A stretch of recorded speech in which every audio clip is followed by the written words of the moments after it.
And welcome to the Arcata Ballpark, where we've got game number 3 of the Humble Invitational Tournament. Joey Morris out of Solano, the Mudcats leading off, and he's going to hit a grounder over to short.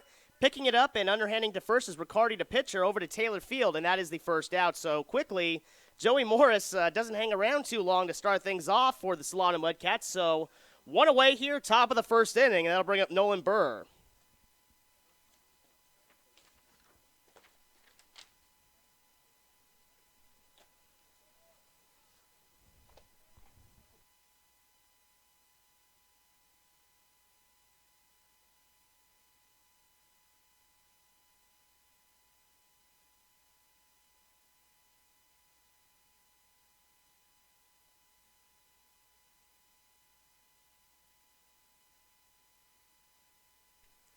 So a 2-0 count to Nolan Burr.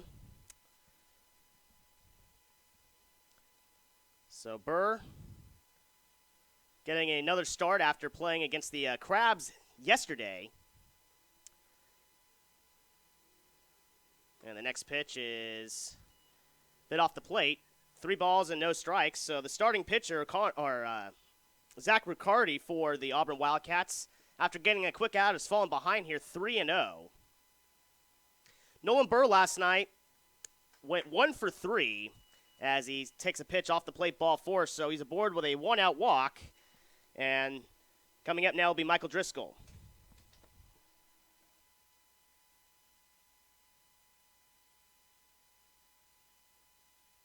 So Driscoll stepping in. Driscoll yesterday 1 for 5.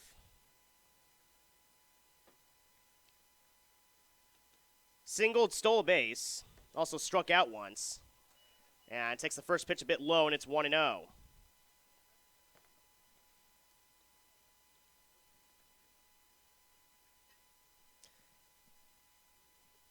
So the 1-0 pitch, Riccardi into the line, and the pitch is on the outside corner for a strike, and it is 1 ball and 1 strike. So Driscoll, one of several players in this lineup out of Solano College, so they didn't go too far away to play some summer collegiate baseball. That's really a nice thing to have a team kind of in your backyard like that. That's a strike on the inside corner. It's 1-2. Justin Yislas, the umpire behind home plate. We got Jock Bolton at first. Brian Rose is the third base umpire. And going and completely picking the pocket of Riccardi and stealing a second without a throw is Michael Driscoll, although striking out on that one on a pitch in the dirt. And since the first base was occupied, out automatically called. So Driscoll strikes out, but stealing second, I mean, he absolutely picked the pocket, was Nolan Burr. So runner at second.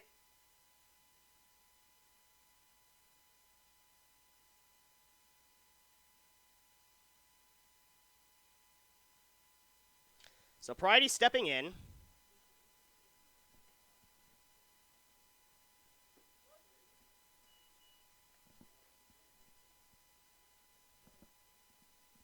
So first pitch, a strike, it's 0-1. So Jack Pridy, we saw him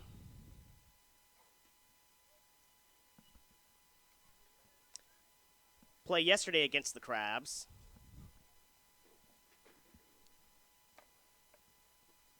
And in the game yesterday, went 1 for 5. He singled, and that's about all he did. And the next pitch is popped up right side of the infield. Looking up and calling for it, making the catch is Taylor Field, and that's the third out. So no runs, no hits, no errors, a walk, 1 person left as we go to the bottom of the first inning. It is no score.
Austin Blatnick to start things off for the Auburn Wildcats here in the bottom of the first inning.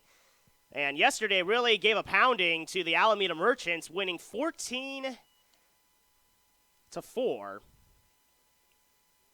in a contest that was really over after the third inning. The Wildcats got 7 runs in each the second and the third inning. The 1-0 pitch, and it's outside. And the count goes to 2-0 as Connor Marshall out of Beloit College getting the start for the Solano Mudcats.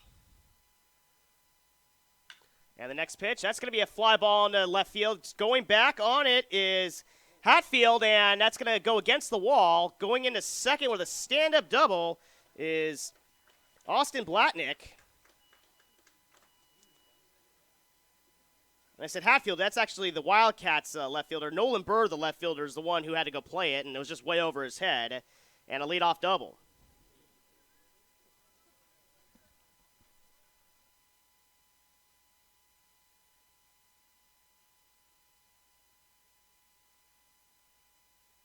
So Steven Cisneros up with a chance to get the Wildcats on the board early on once again.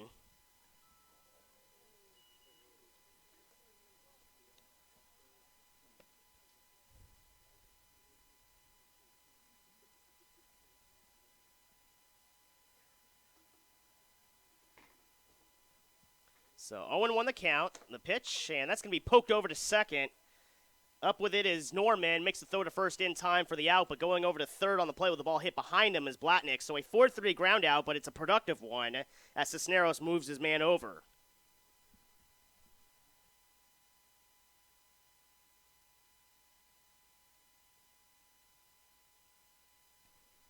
So Taylor Field coming in to try and bring that runner in from third with only one out.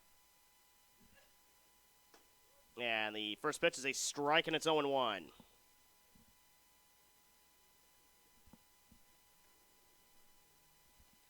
So Taylor Field.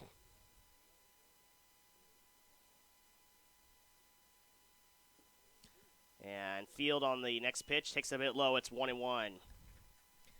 Taylor Field comes from Winona State University.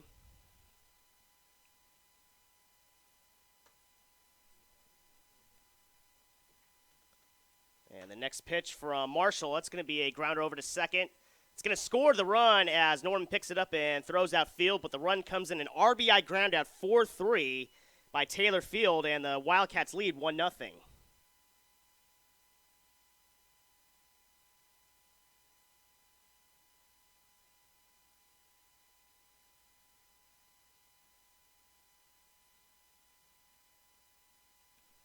So 1-0 in favor of the Auburn Wildcats as they once again take an early lead. The first pitch to Jack Vesey is a bit low, and it's 1-0. Vesey yesterday we saw hit a double, as close to being a home run as you can get without it leaving the ballpark. Off the top, it basically hit off the yellow, way above the left field fence. That's what? I'd say at least 20 feet tall. And the next pitch is off the plate again, 2-0.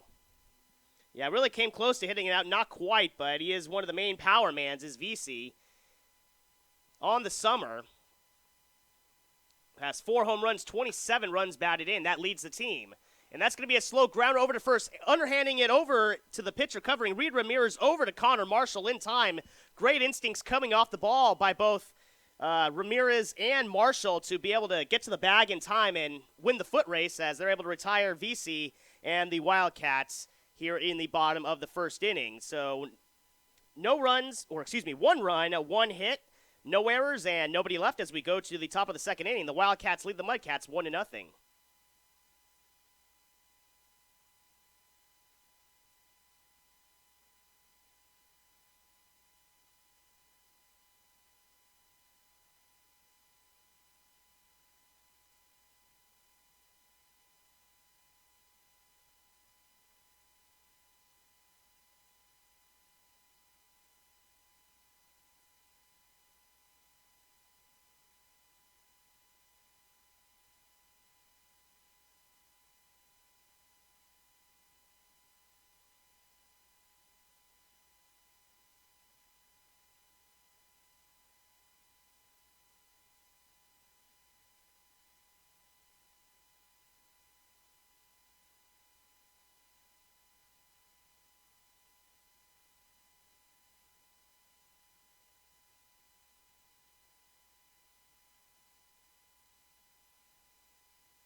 So Joey Cassis to lead things off here for the Solano Mudcats in the top of the second inning. 1-0, Auburn leads over Solano, and Cassis takes the first pitch a little off the plate. It's 1 ball and no strikes.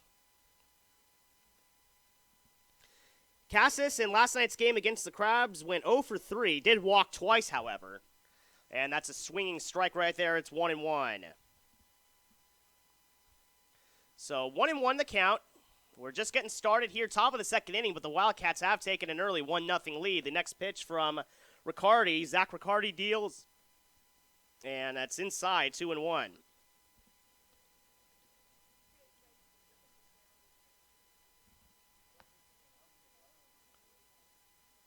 So the 2-1 pitch, and that's on the outside corner for a strike, and it is 2-2. So it'll be Joey Cassis, Reed Ramirez, Maxwell Bradley due up. If anyone gets on, we'll also see Cody Marshall. The next pitch, it's a breaking ball that stays just a bit high, and the count goes full. It's 3-2.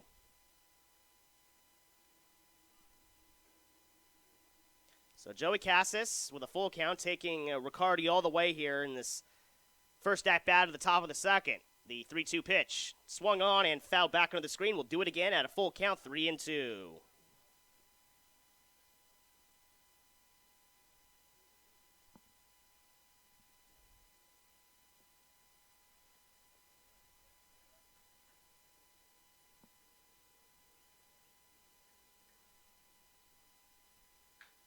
And the next pitch, a pop-up left side of the infield. Calling for it is Jordan Blackert and makes the catch, and it's actually Bacart. Bacart makes the catch, and that is the first out. So 1 away as Cassis pops up to short, and that'll bring up Reed Ramirez, the first baseman.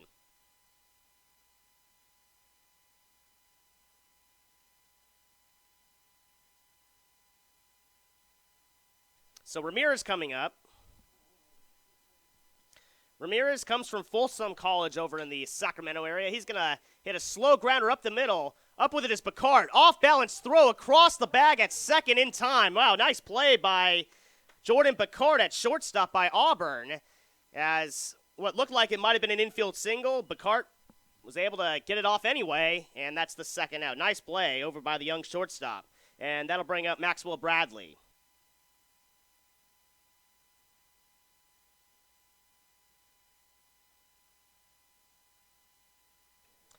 Bradley with no one on and 2 out.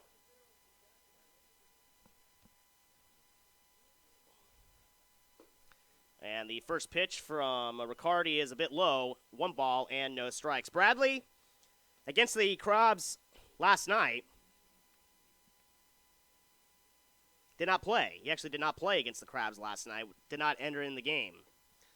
The 1-0 pitch is a bit low, and it's 2-0. The nice thing about playing so many games over a weekend is you got more opportunities to get more guys in and some playing time, and that is really the object of these summer collegiate teams and leagues, is to help these college players really improve their skills in certain areas. That's going to be a grounder over to short. Bacart picks it up, throws across in time to take care of Bradley. Close play, but he did get him, and that ends the inning. So Jordan Bacart gets all 3 putouts in the top of the second inning as Bradley ends it by grounding to his counterpart. And a 1-2-3 inning, no runs, no hits, no errors, nobody left. We go to the bottom of the second. It's 1-0 Wildcats.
So Mike Phelan to lead things off here in the bottom of the second inning for the Auburn Wildcats. Swings at the first pitch, pops it up down the right field line's going to carry foul and out of play.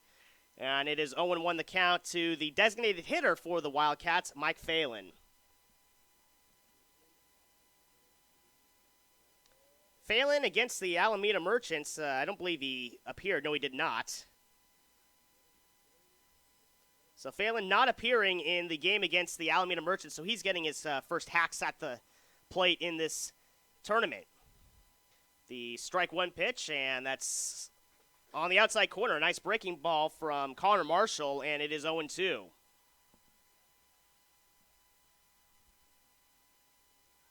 So Phelan on the summer, hitting 161. No home runs, 3 RBIs, a grounded to short. Up with it is not Picard. The shortstop, Maxwell Bradley for Solano, makes the throw in time to take care of Phelan, and there's one away. Yeah, Picard, we've been saying him so many times because he's been involved in so many plays for the Wildcats, but of course Solano's on defense right now, and this time it'll be Bradley getting the chance to throw out a runner of his own. So that'll bring up Matt Richardson.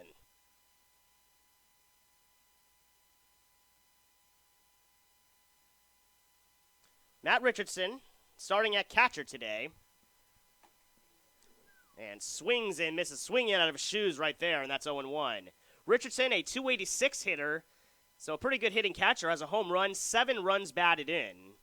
Also 5 doubles, 8 for 28 overall with 9 runs scored. The next pitch is outside, and it is 1-1. Richardson comes from Sierra College.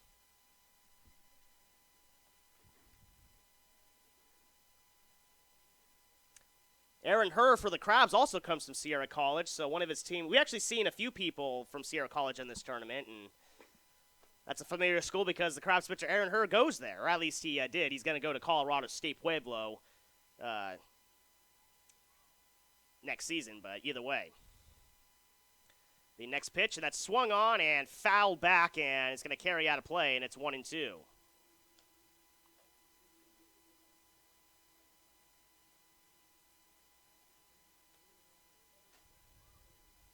So 1 ball, 2 strikes, and 1 out.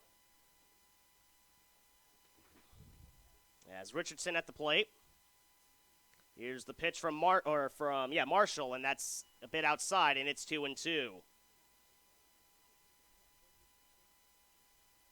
So far, a run has come across for Auburn that happened in the first inning. It was just a leadoff double, then 2 4-3 groundouts that was just able to get him around, and the Wildcats, as that pitch misses, it's 3-2. The Wildcats just played to get the out while giving up the run, hoping to limit the damage, and that's what the Solano Mudcats did, was allowing only Auburn to get one run. The next pitch is swung on and fouled back. It's 3-2.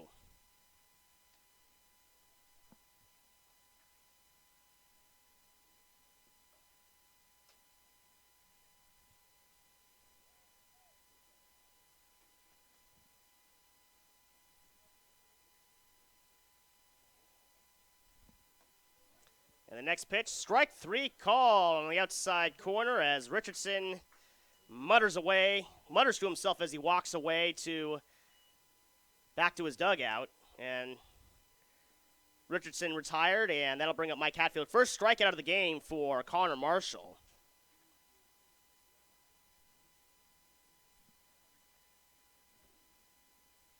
And Mike Hatfield now stepping in.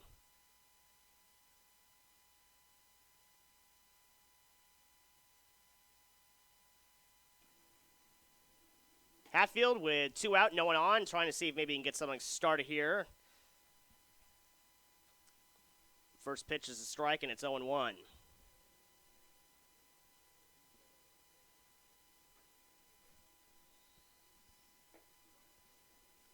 Next pitch, also a strike, 0-2. On deck, if Hatfield can extend the inning, Taylor Angley-Holman.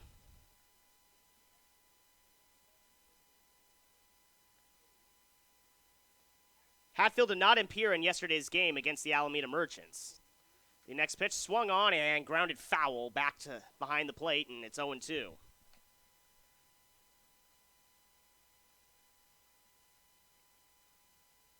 Hatfield hitting .235 this summer for the Wildcats. No home runs, 3 RBIs, has 3 doubles, 8 for 34 overall. The strike 2 pitch, and just off the plate, just a little outside. As Justin Yisloff staring that one closely and determined it was off the plate a bit, and it's a 1-2. So that was a close one, as Marshall really wanted that one to be strike 3, but instead just missed. It's 1-2. The next pitch from Marshall. Swung on and lined right to third, right to the third baseman, Jack Pridey, makes the catch, and that ends the inning. So a 1-2-3 inning for Connor Marshall as he retires the Wildcats in order. No runs, no hits, no errors, nobody left. We go to the top of the third inning. It's 1-0 Auburn.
Cody Marshall to start things off in the top of the third inning for the Mudcats as he takes the first pitch for a strike. It's 0-1. The Mudcats looking for their first base hit today. They did get a walk from Nolan Burr with 1 out in the first. Otherwise, he was stranded at second. No other offense generated yet by Solano as they're looking to change that here, and that's a bit low. It's 1-1 from Zach Riccardi. Haven't really gone into the numbers of Zach Riccardi yet, so we'll give them to you right here. Riccardi set at the belt, into the wind he goes, and that's a breaking ball and a good one in there for a strike, and it's 1-2. Riccardi, only making his third appearance and second start, has thrown 8 innings, allowed 11 hits, 7 runs, 5 of them earned, with 5 walks and 4 strikeouts, and he had strikeout number 6, actually, because he had 1 today, so 4 strikeouts coming into the game, and now 2 here, as Marshall strikes out. So 6 strikeouts on the summer that he's had, and that's the first out here.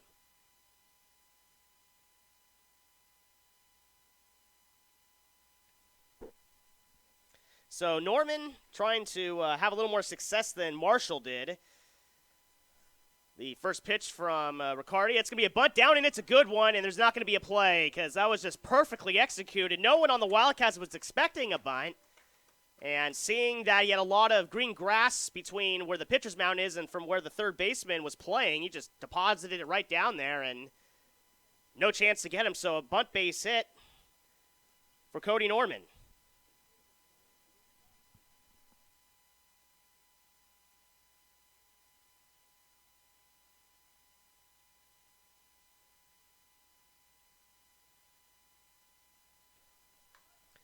Joey Morris up, and he swings and fouls away the first pitch. It's 0-1. Morris is 0 for 1 as he grounded out to first base in the first inning.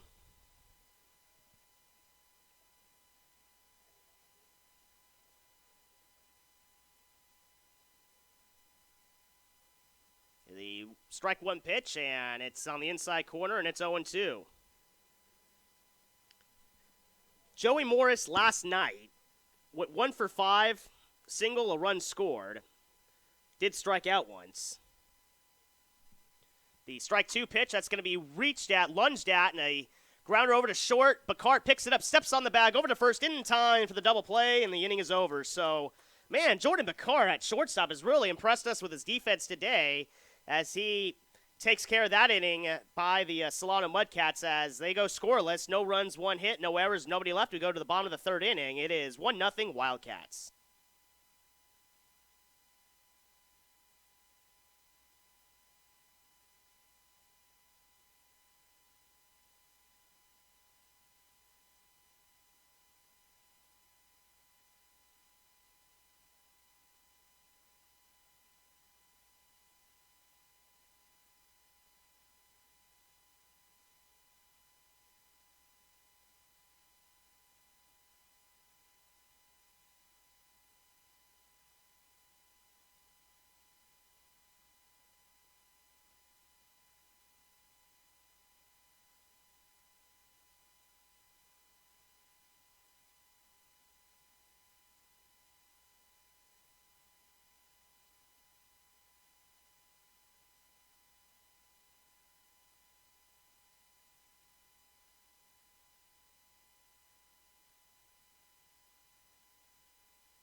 Taylor Angley Holman to lead off for the Auburn Wildcats takes the first two pitches a bit inside and off the plate. It's 2-0.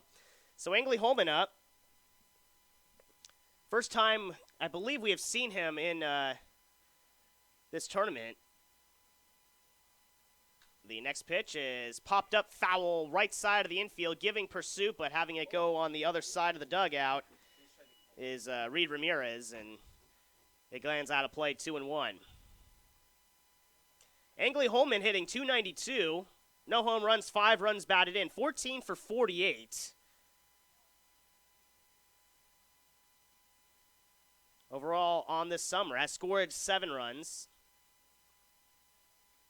Has walked as often as he struck out, so 8 walks, 8 strikeouts. So he does have a pretty good eye at the plate, and it's 2-2 the count now to Taylor Angley Holman.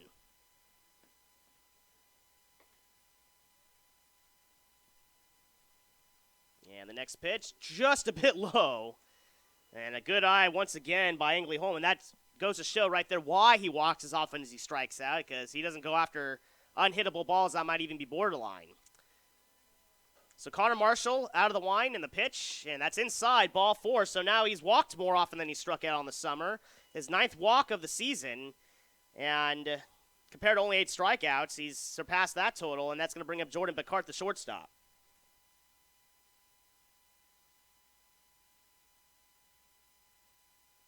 Jordan Bakart, man, he's impressed us so far today with his defense at shortstop. Has made a couple of spectacular plays to really prevent the Solano Mudcats from getting any rallies going. The first pitch, and that's a strike down the middle, and it's 0-1.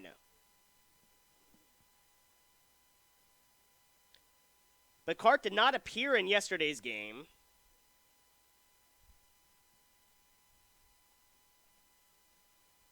So he's getting some action today. The strike 1 pitch is in there, and again, it's 0-2. So no balls, 2 strike, nobody out here in the bottom of the third inning. 1-0 Auburn leads over the Solano Mudcats. And just a reminder,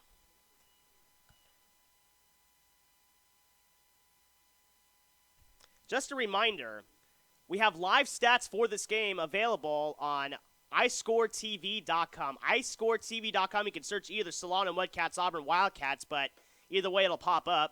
That's a pitch a bit low, and a throw down to first, and back in time is Angley Holman. So 2-2 the count as they try to take a step or two away from Angley Holman at first. So yeah, iScoreTV.com. And there's an app called iScore Central, so if you have a smartphone or tablet, you can also keep track on there as well. The 2-2 pitch is inside, full count 3-2.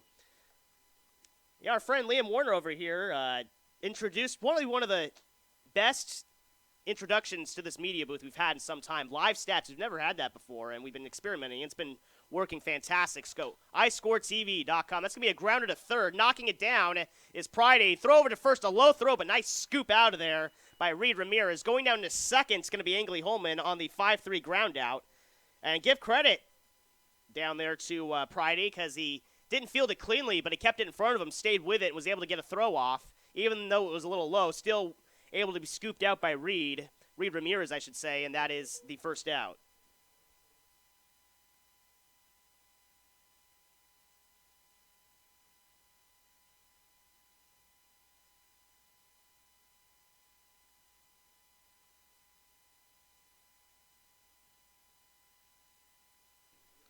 Blatnick steps in, and the first pitch is a bit low and inside, 1-0. So Blatnick is 1 for 1, doubled, scored a run.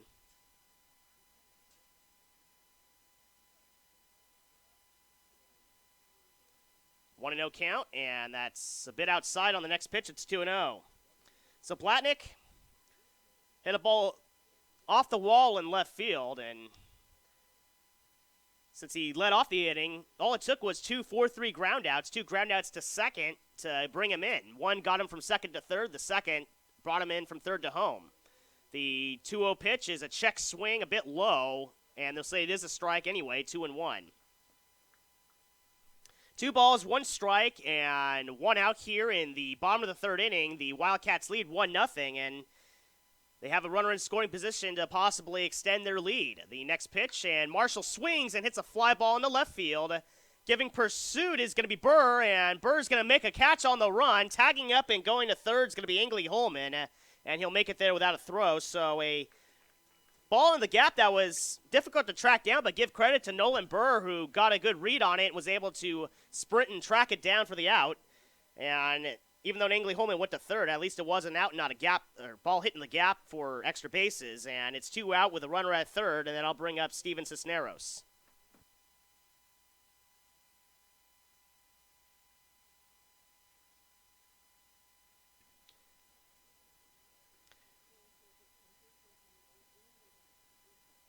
So Steven Cisneros, 0 for 1. He grounded out to second base in the first inning. Again, productive. He got his runner from second to third. Shows bunt, and it's going to hit him, but within the box, I believe. Yes, it's within the box, so he's going to just be a strike. Had that ball hit him after another step or two, he probably would have been called out because that is the rule. It is merely just a foul ball off yourself if you're within the batter's box, but if you're outside the batter's box and make any type of contact, whether on purpose or inadvertently, you're out. And that goes as a runner on any base. That's going to be a slow grounder to third. Picking it up and throwing to first is Pridey for the third out, and the inning is over. So, despite a leadoff walk to Angley Holman, who actually made it to third, the Wildcats do not score. No runs, no hits, no errors. 1 left as we go to the top of the fourth inning. 1-0 Auburn.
Nolan Burr to lead things off here in the top of the fourth inning.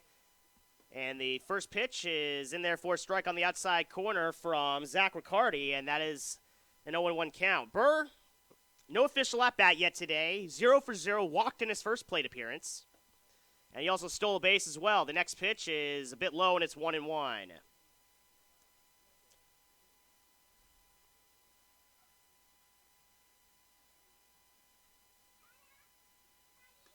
So Nolan Burr takes the next pitch a bit low, 2 balls and 1 strike. Nolan Burr yesterday went 1 for 3. 1 for 3 for Nolan Burr. That base hit was a single. He also walked once and was hit by a pitch, so he's been on base 3 times, at least in the game last night, and then for the 4th time overall in the tournament. As he's now he's walked twice, been hit by a pitch, and also singled, so Nolan Burr doing what he can to get on base and doing a pretty good job of it, at least here in this Humble Invitational Tournament. Well, a few more people here today than yesterday, too. If you're in the area, yeah, come on, enjoy a ball game. Even if the Crabs aren't playing, I mean, we've got a lot of high-quality baseball being played here throughout the weekend here at the Arcata Ballpark. The 2-2 pitch. Swung on and missed by Burr. The pitch is in the dirt, so the out will have to be recorded at first, and making the throw down in time is Matt Richardson for the first out. So strikeout plus 2-3 if you're scoring at home. And that'll bring up Michael Driscoll.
Now batting, third baseman number 16, Jack Pridey.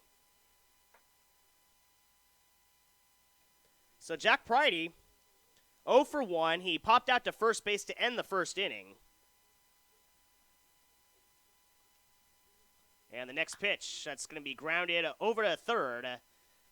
Picking it up and gunning it over to first in time is Taylor Engley Holman, and that'll end the inning. So a 1-2-3 inning for the Mudcats. No runs, no hits, no errors, nobody left as we go to the bottom of the fourth inning, and it is 1-0 in favor of the Auburn Wildcats.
Taylor Field to start things off here for the Auburn Wildcats, bottom of the fourth inning, and they lead 1-0. Taylor Field responsible for driving in the one run. He hits a fly ball into center field. Going back on that ball is Cassis, and he's going to make the catch on the warning track. So Cassis tracking that one down all the way. Taylor Field gave it a ride, and Cassis able to track it down, and there's one away.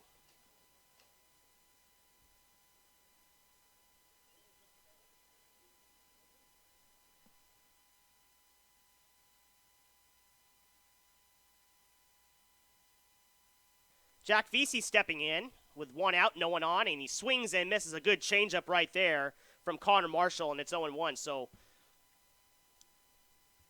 we've had a couple of really exciting games. This 1-0 game is proving to be a tough pitcher's duel. Yesterday was an extra inning affair.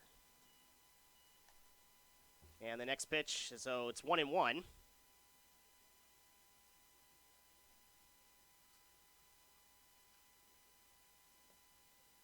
The 1-1 pitch, and it's a bit low, 2-1. Yeah, it was an 11-inning affair. The Crabs pulled it off in the bottom of the 11th, 4-3. And the thing with the Crabs winning last night, they tied in the 9th inning without getting a base hit. 3 walks and a hit batter were able to accomplish that feat. And then in the 11th inning, when they won the game on a walk-off, that walk-off single was the first hit they had since the 5th inning. But in baseball, sometimes it can go crazy sometimes. That's going to be a fly ball into the gap in the left center field. It's going to split the gap and go all the way to the fence. Tracking it down is Cassis, but by the time he's able to get it up and return it to the infield, it's a stand-up double for Jack Vesey, the second double he has hit in this tournament. And it's a runner in scoring position, one out for Mike Phelan.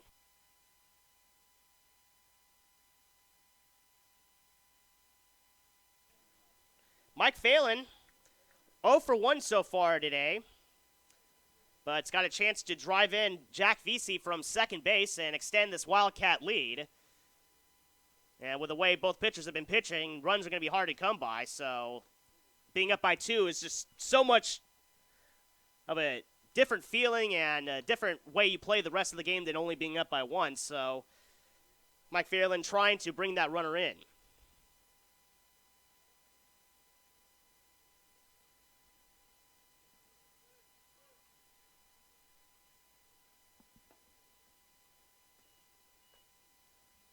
And the next pitch off the plate, it's 2-0.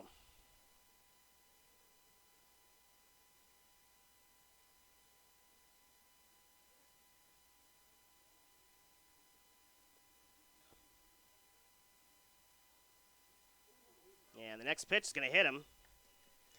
So it'll be first and second. And one out for Mike Hatfield.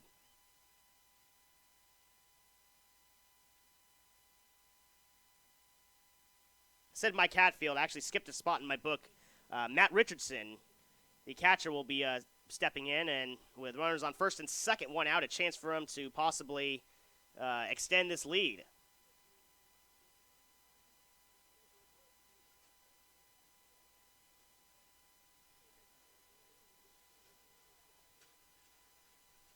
So the first pitch, and that's going to be lined into center field. Cassis is there. Got a late jump on it, but was able to make the catch anyway. Tagging up and going to third and making it safely is Jack Vesey. Holding at first is Phelan. So a fly ball to center. And had Cassis read that off the bat, he might have been able to put himself in a position to go back far enough to where he can catch it going forward to get some momentum on the throw to third. But instead, since he got the late start, he had to catch it going backwards. And that took off whatever muster he would have been able to get on the throw anyway. So 2 down. And runners on the corners.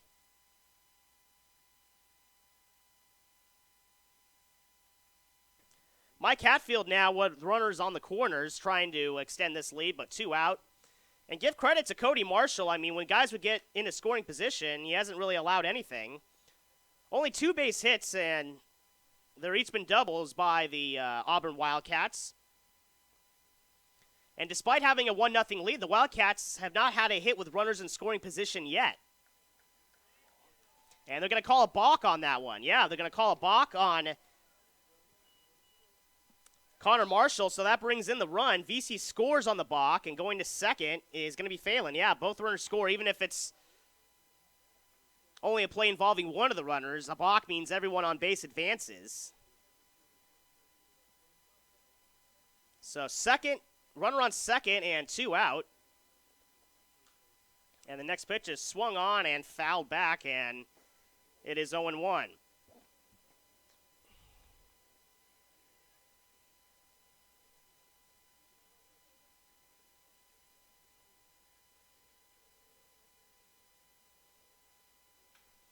And the next pitch, a grounder to third, and picking it up and gunning it over to first in time is Jack Pridey for the third out. But not before the Wildcats able to add a run on a balk. Yes, a balk.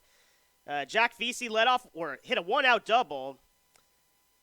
Advanced to third on a fly ball to center, and then was balked home, and that's how the Wildcats got the run. One run on one hit, no errors, and one person left. We go to the top of the fifth inning, 2-0 Auburn.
Joey Cassis to lead things off here in the top of the fifth inning for the Solano Mudcats, and swings and misses at a pitch. It's 0-1. Cassis is 0 for 1. He popped out to short in the second inning to lead off the second inning. And the next pitch is in the dirt. It counts even now, 1 ball and 1 strike.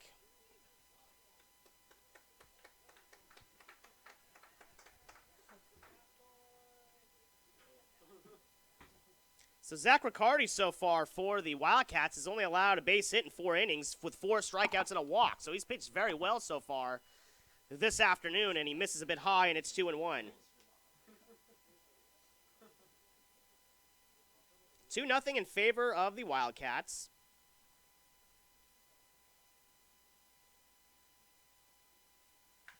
And the next pitch is going to be lined into, or flied into left field. It's going to fall for a base hit. Going over to cut it off at left field is Mike Hatfield, but standing at first with a single, a pop fly single on the left is Cassis, and he's got a leadoff base runner for the Mudcats. And then they'll bring up Reed Ramirez.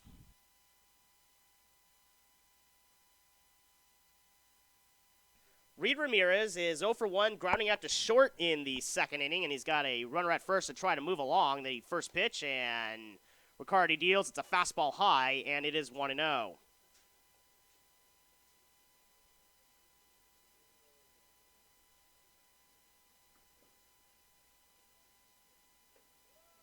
And the next pitch, bit off the plate as well, 2-0.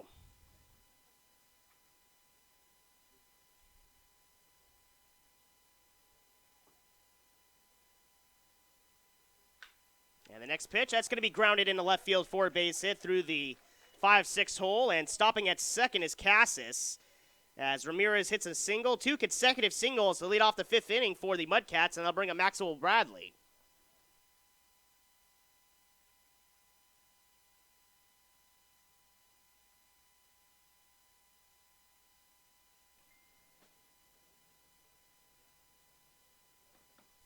So Maxwell Bradley, also 0 for 1. He grounded out to his counterpart at short in the second inning.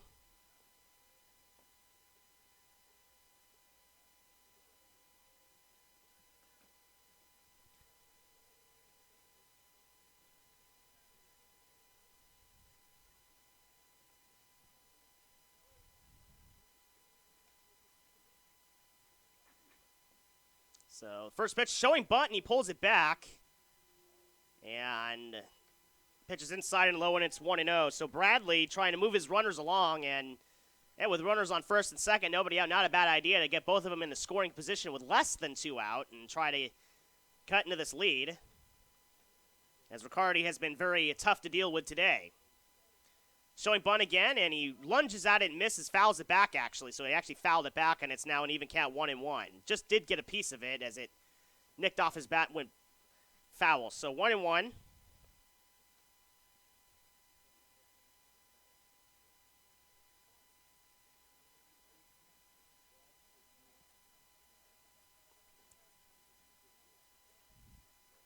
So 1 ball, 1 strike. Here's the pitch. And that's a bunt down now, and it's a good one.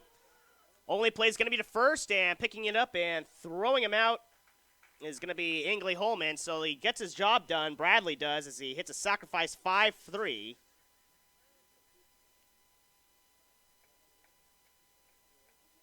And Cody Marshall, the designated hitter, now stepping in.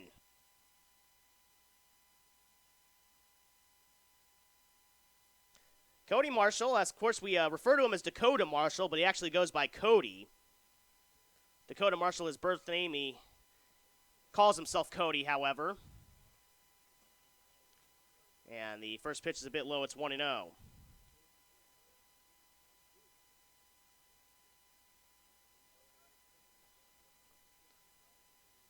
The next pitch, and it's in the dirt, and it's 2-0 the count.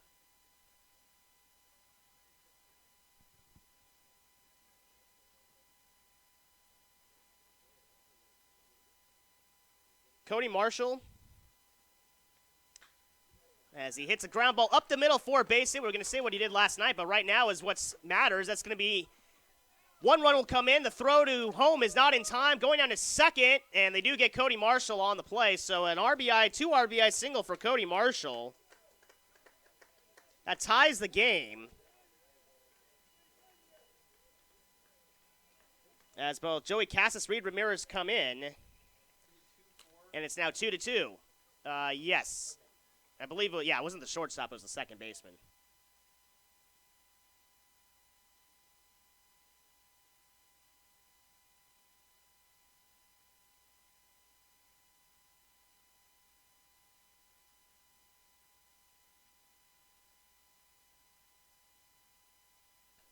Cody Norman up now. No one on and 2 out after Marshall got thrown out trying to take second on the throw. 2-4 on that putout if you're scoring at home. That's now a 1-1 count. So Cassis, Reed Ramirez both bring in runs to tie the game. And it's a 2-2 ball game now. Norman hit a bunt base. It was a good bunt, too, back in the third inning. And the 1-1 pitch is a bit outside 2-1. Yeah, you could see Taylor Angley Holman at third base, kind of creeping up a little bit. Not too aggressively, but you can tell he's ready to have to charge it again, as he was caught completely off guard the last time Cody Norman was up. The next pitch a bit high, and it's 3-1. Cody Norman yesterday appeared as a pinch hitter and went 0 for 1, and he takes a pitch off the plate, ball 4, so the inning continues for the Mudcats, and we're back to the top of the order to Joey Morris.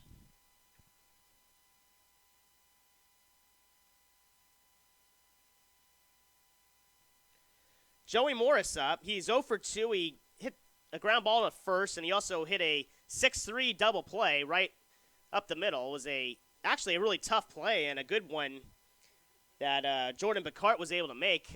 Many guys probably would not have been able to handle a ball like that. At best would have gotten a force, but Picard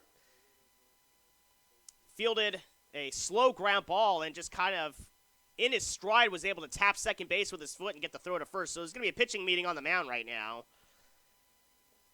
As Zach Riccardi getting a visit from his coach and the rest of his infield. So runner on first and 2 out here in the top of the 5th inning as Joey Morris up. Nolan Burr is on deck if Morris can extend the inning.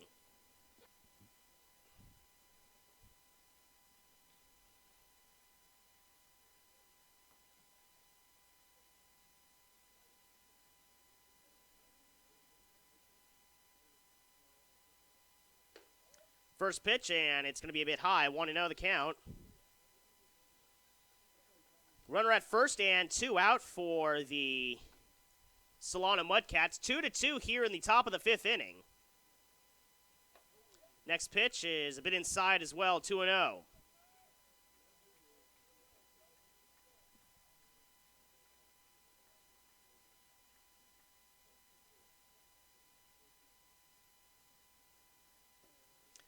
And the 2-0 pitch is inside. 3 balls and no strikes.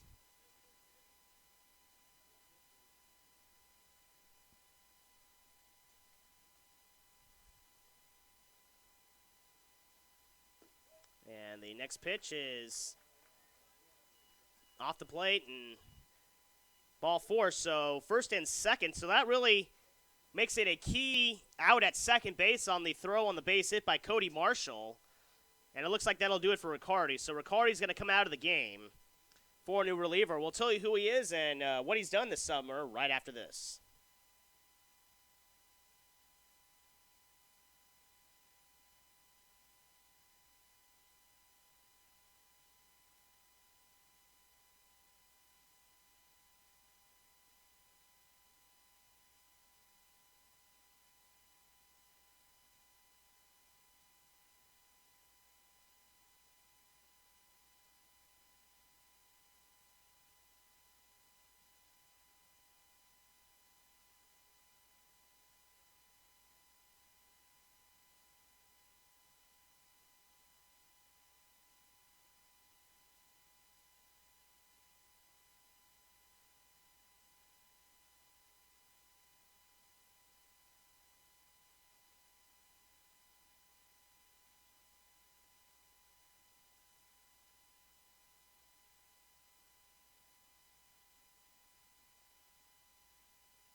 So Sam Lee Curtis, we saw him start in center field yesterday for the Wildcats, going to come in to pitch in relief of Zach Riccardi.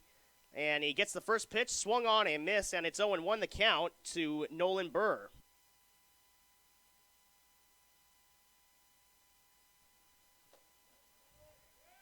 And that pitch is going to hit right off, actually not even going to hit him, it's going to graze off the sleeve of Nolan Burr. So he's going to load the bases on that hit by pitch. So bases loaded and 2 out here in the top of the 5th after the Mudcats have tied it at 2.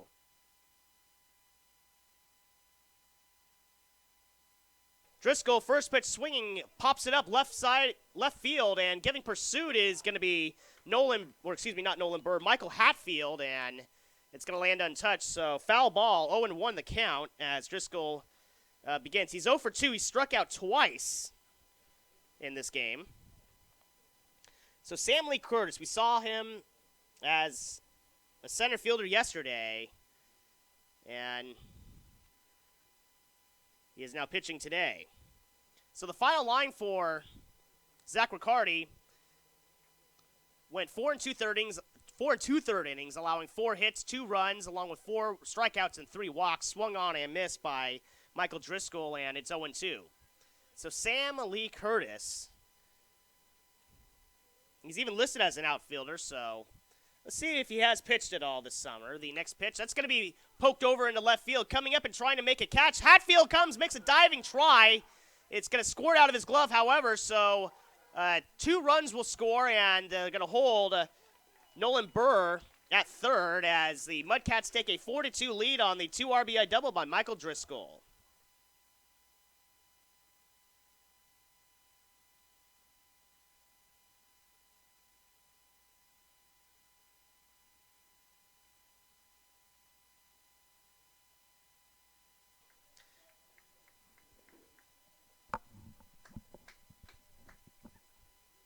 So one of those runs will be charged to Sam Lee Curtis.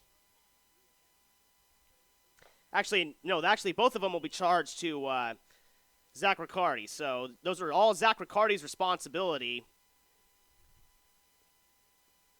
And now Burr belongs to Sam Lee Curtis. The next pitch swung on and missed, and it's 0-2. So 4 runs officially charged to Zach Riccardi, since he did allow those 2 runners to get on base to begin with. The 0-2 pitch on the way. In the dirt, ball 1-2.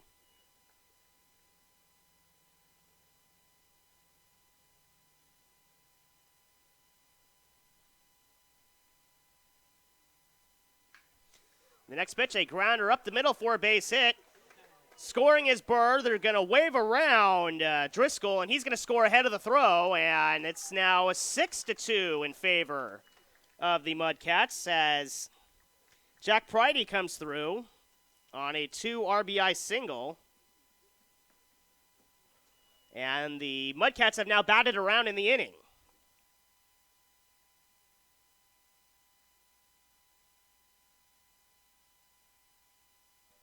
So Joey Cassis, who led off the inning with a single and scored a run, is now up.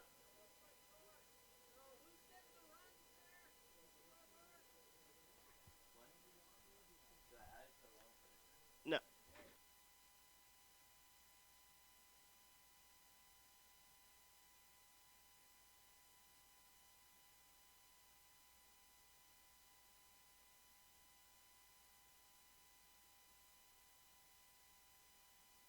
So 6-2. It's 6 runs, 6 hits for the Solano Mudcats, 2 runs, 2 hits for the Auburn Wildcats.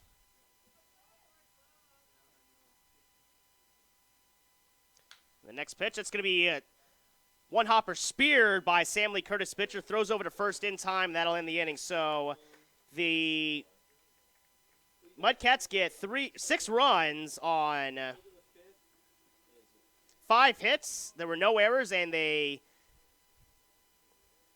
leave 1 as we go to the bottom of the 5th inning. It's 6-2 in favor of the Solano Mudcats.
So Taylor Angley-Holman to lead things off. It's a fly ball into center field. Cassis is there, looks up, makes the catch, and there's quickly one out. So Angley-Holman doesn't hang around too long.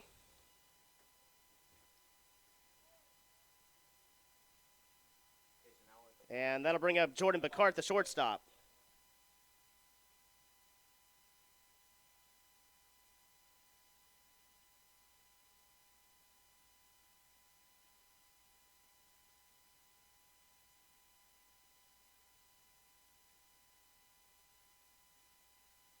So first pitch to Jordan Bacart is a bit low, 1 ball and no strikes.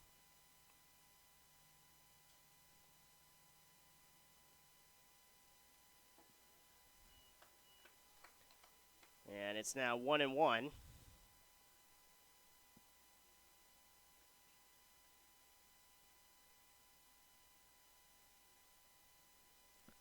So Jordan Bacart, and the next pitch is a little inside, 2-1 the count. Bacart 0 for 1. He grounded out to third base in the third inning.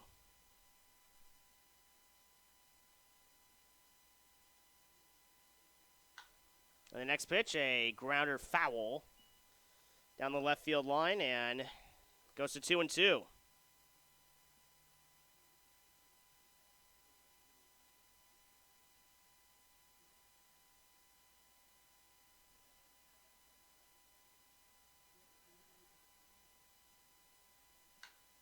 And the next pitch is swung on and grounded foul. So still up there, 2-2 the count.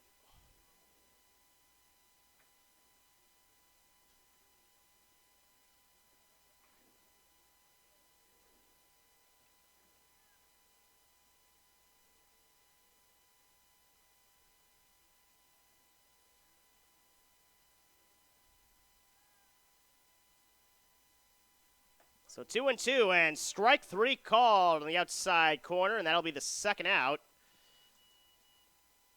Second strikeout of the game for Connor Marshall, and we're back to the top of the order to Austin Blattner.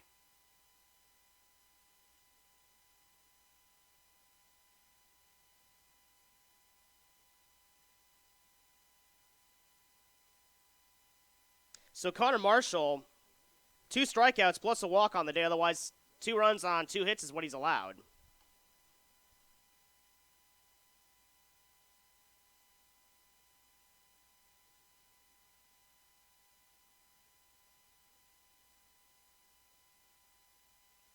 Next pitch is popped up right side of the infield, and calling for it, making the catch at second base is Cody Norman, and that'll end the inning. So a quick 1-2-3 inning for the Wildcats. No runs, no hits, no errors, nobody left as we go to the top of the 6th. It's 6-2 in favor of the Solano Mudcats.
Reed Ramirez to lead things off here in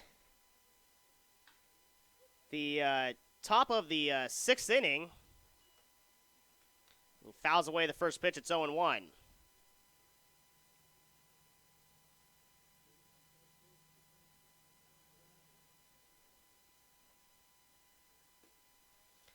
And the next pitch. And that is a bit off the plate, 1-1.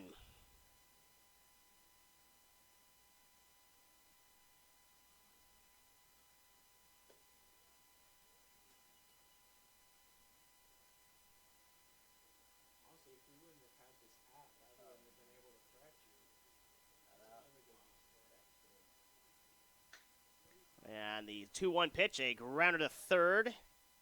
Angley Holman has it, picks it up, and throws out Ramirez, and that is the first out.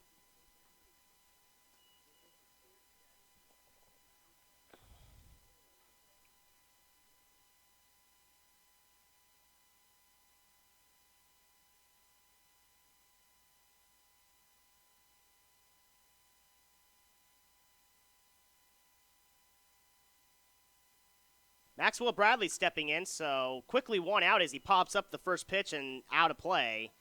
0-1. Yeah, the Mudcats sent 10 guys to the plate in the 5th inning. They batted around, but a quick out by Reed Ramirez, so one away. Maxwell Bradley, 0-for-1. He grounded to grounded to short, in the 2nd inning, and he sacrificed a runner over in the 5th. And that's going to be a pop fly right side. It's going to land right near the chalk down the right field line, and Maxwell Bradley aboard with a pop fly single to right. 1 on and 1 out, and Cody Marshall now stepping in.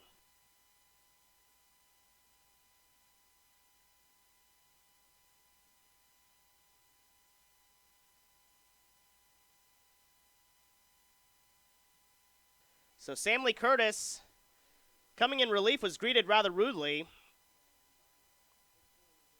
as he he allowed 2 inherited runners to score along with 2 runs of his own. The next pitch, and it's a bit high, and it's 1-0. So officially, he's been charged with 2 runs on 3 hits in 2/3 of an inning so far. So Cody Marshall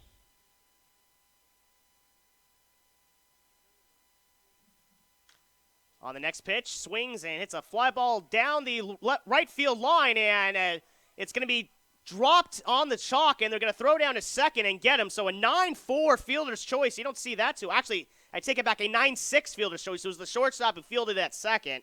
So a 9-6 fielder's choice on a pop fly down the right field line. Really, Maxwell Bradley was in no man's land. He had to see if the ball would be caught or not. It was almost caught out in right field. As Jack Vesey gave pursuit. That's the second ball that was hit in that similar spot. Vesey was able to get a glove on it this time. Unable to catch it, but because Bradley had to hold up and see if it was caught, he was forced out at second.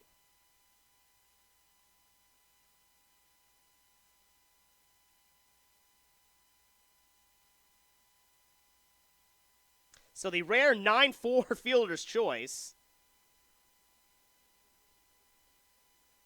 As Marshall replaces Bradley at first base, and there's 2 out now, and a throw over to first to chase back Marshall. He is back in time. Cody Norman, 1-for-1. He had a brilliant bunt single in the 3rd inning. I mean, it was as perfect of a bunt as you could ever execute.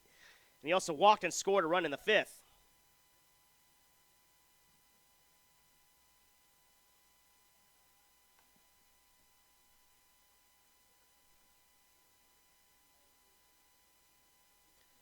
Said 9-4 again. It was 9-6, so I have to correct myself again on that. 9-6.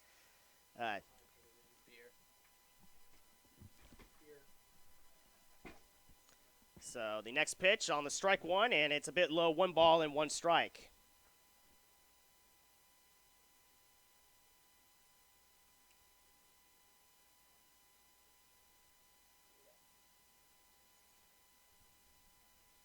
So 1-1 the count. As Norman at the plate, swings and fouls that one back, and the count goes to 1-2.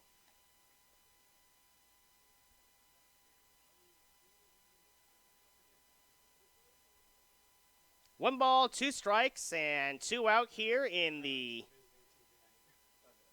top of the 6th inning.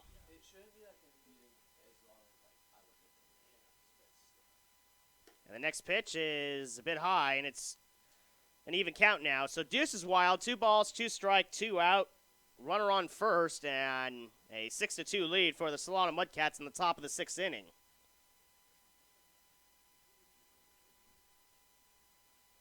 And the next pitch from Curtis. Breaking ball, strike 3 call on the outside corner. Beautiful pitch.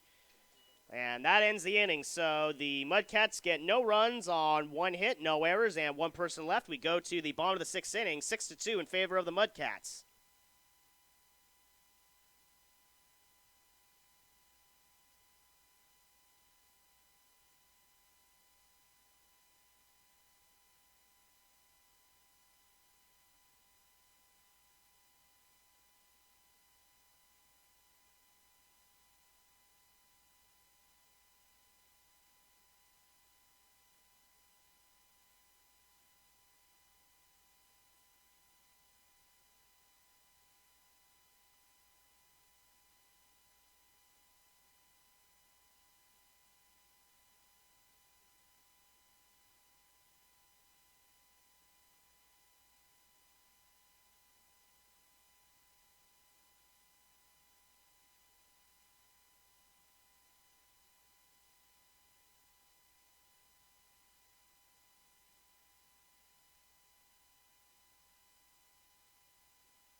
Steven Cisneros to lead things off in the bottom of the 5th inning. The bottom of the 6th inning, I should say. It is the bottom of the 6th, and it's a 6-2 Solano Mudcat lead. As Cisneros takes the strike on the first pitch, it's 0-1. Cisneros 0 for 2, grounded out to second, grounded out to third. And the next pitch is in the dirt, evens things up at 1-1.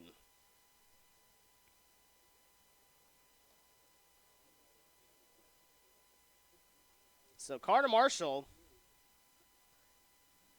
when the Wildcats have had their opportunities, Marshall has really dialed back and prevented any damage from being inflicted against him. That's going to be a fly ball. Getting a late jump on that one is left fielder Nolan Byrne. It's going to go past him and into second. That's going to be a double, although that's a play he certainly should have made. So Cisneros aboard with a leadoff double, although, again, that's because Nolan Byrne just got a terrible jump off the ball, off the bat. And it was able to be hit over his head and over his glove as a result. So Taylor Field coming up with a runner in scoring position.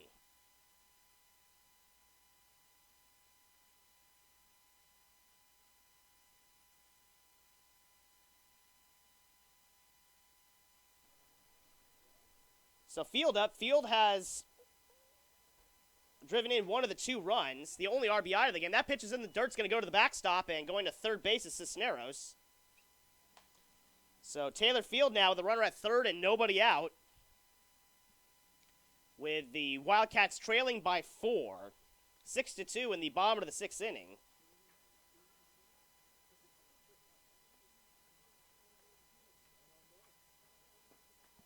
And the next pitch swung on and missed, and it's 1-1.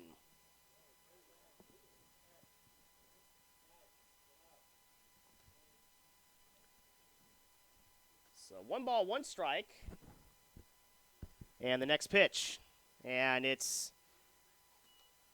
a bit low, and it's 2 balls and a strike. So Taylor Field, 0 for 2. He hit that RBI ground out in the first inning and flew out to center in the 4th.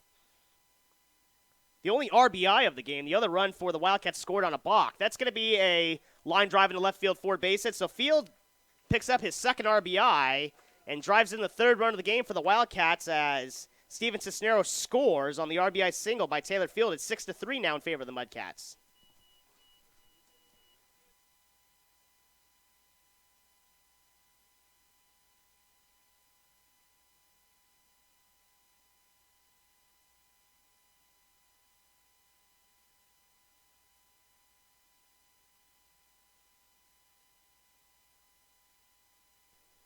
So Jack Vesey, Vesey is 1 for 2. He grounded out to first in the first inning, and he doubled and scored a run in the fourth. And he swings and hits a fly ball down the left field line, carrying out of play, and it's going to land untouched. And it goes to 0-1 the count. So, yeah, Jack Vesey's got a good amount of power, leads the team with 4 home runs this summer. Yesterday's game, hit a double high off the fence.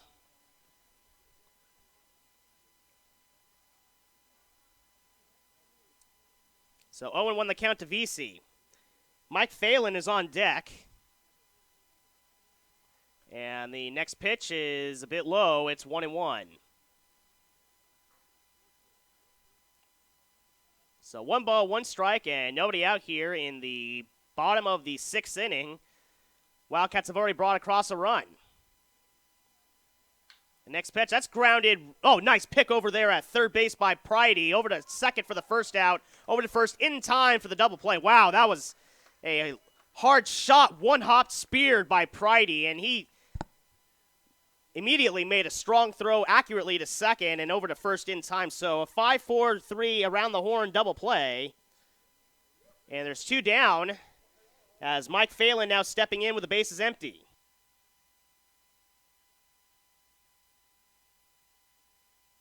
So what a play by the third baseman, Jack Pridey. That's going to be a grounder over to short.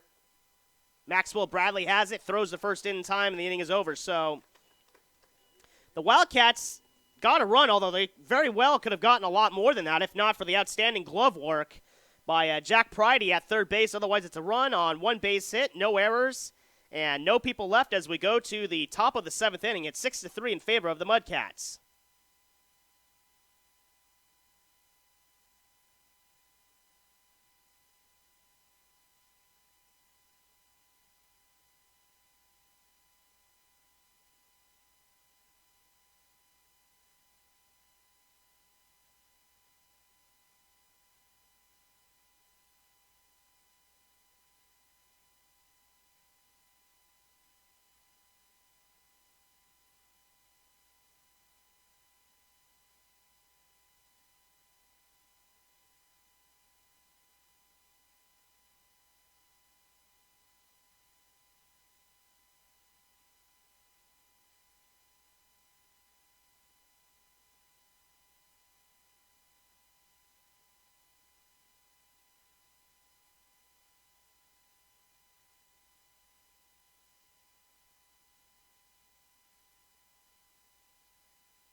Joey Morris to lead things off here in the top of the 7th inning. The Mudcats lead the Wildcats 6-3 in what has been dubbed the cat fight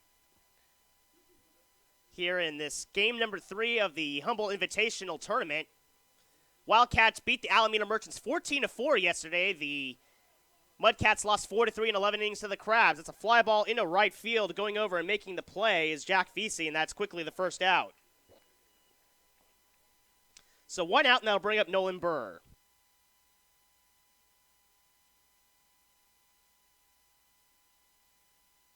So Nolan Burr, 0 for 1. However, he's been on base twice. He walked and stole a base in the first inning, struck out in the 4th, hit by a pitch, scored a run in the 5th. And the first pitch is a little low, and it's 1-0. So Nolan Burr.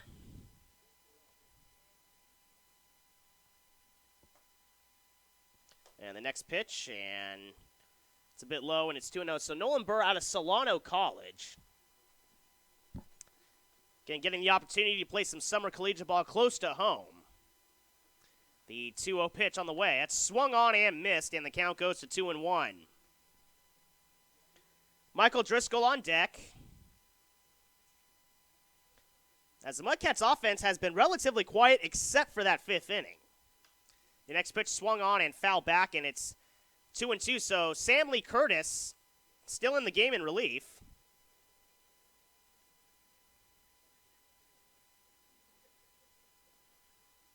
Two and two. And the next pitch is a bit high. 3 balls and 2 strikes.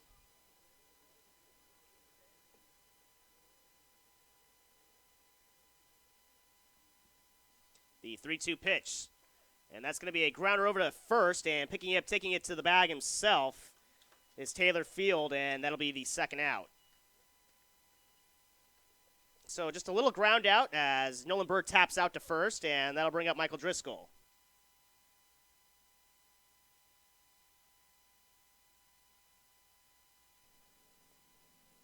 Driscoll is 1 for 3, struck out twice, and then had that big 2 RBI double in that 5th inning. It was a diving attempt out in left field by Mike Hatfield, and couldn't come up with it, and 2 runs were able to score.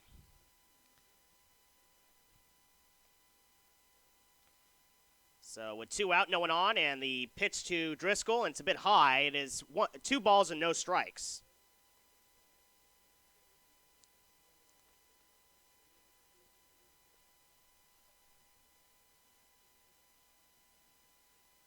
And the next pitch, bit low, and it's 3-0.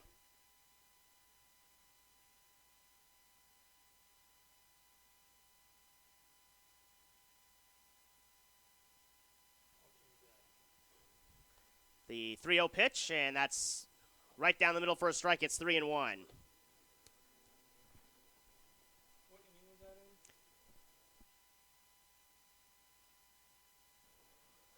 The 3-1 pitch swung on and missed, and it's now 3-2. So 3 balls and 2 strikes to Michael Driscoll here in the top of the 7th inning. The pitch from Sam Lee Curtis, and that's a slider that stayed outside, and it's ball 4. So Driscoll walks, reaches base for the 2nd time today, and that'll bring up Jack Pridey.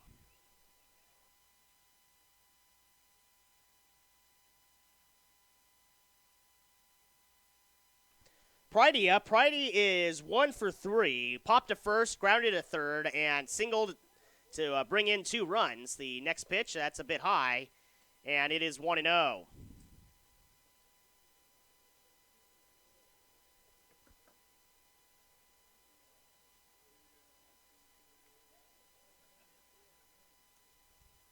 And the next pitch on the way, and it is a bit outside. 2 balls and no strikes.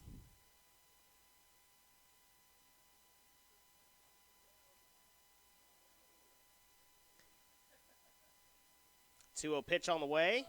And going on the pitch, actually bluffing a run, and he's going to make it back in time. Michael Driscoll thought he wanted to go, changed his mind, and luckily for him was able to just get back in time. As Matt Richardson was close with his throw. Really good throw down to first that just couldn't quite get him.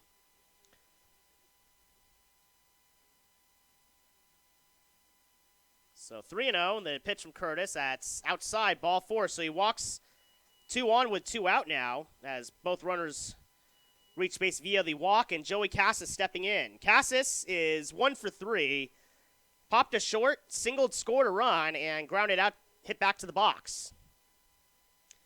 And going up to talk to his pitcher is Matt Richardson.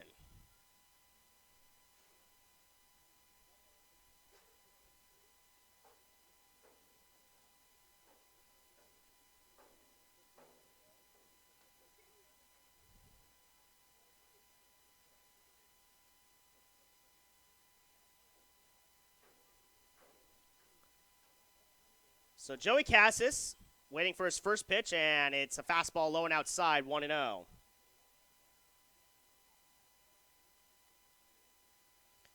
So Sam Curtis been finding his command a little bit. He's thrown 42 pitches in 2 innings, and 23 have gone for strikes. The next pitch, and that's a bit low and outside, and it is 2-0. Yeah, he's struck out one but walked two guys.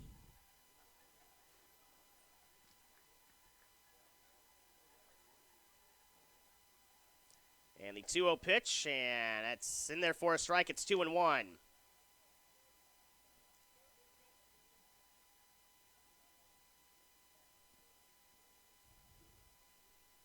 So 2-1.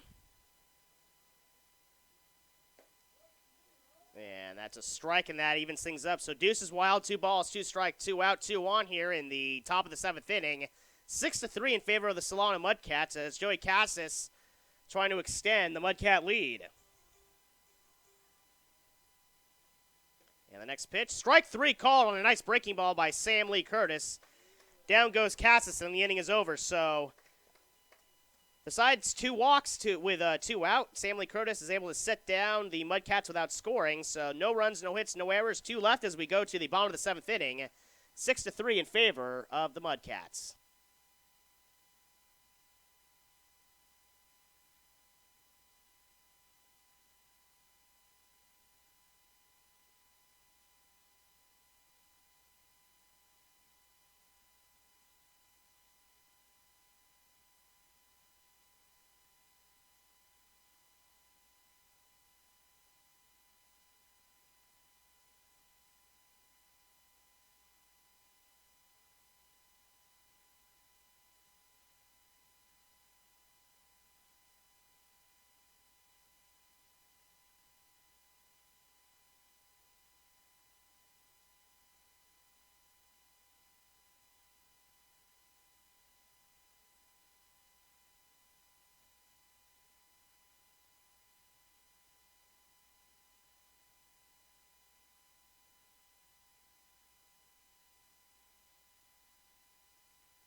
Matt Richardson to lead things off here in the bottom of the 7th inning. 6-3, the Solano Mudcats lead over the Auburn Wildcats, and he swings, grounds the first pitch foul down the third base line, and it is 0-1. Richardson's 0 for 2. He struck out and flew out to center field. Richardson, a teammate of Crabs player Aaron Herr at Sierra College. Although Aaron Herr just finished his time at Sierra College. The next pitch, that's swung on and lined into left field, and that's going to go all the way to the fence. Routing first and heading to second, and there's going to be a good throw from left field, but he is going to slide in safely with a double is Matt Richardson, as Nolan Burr made a good play to make it closer than it would have seemed otherwise, but otherwise it's a double by Matt Richardson, and the Wildcats are in business here in the bottom of the 7th.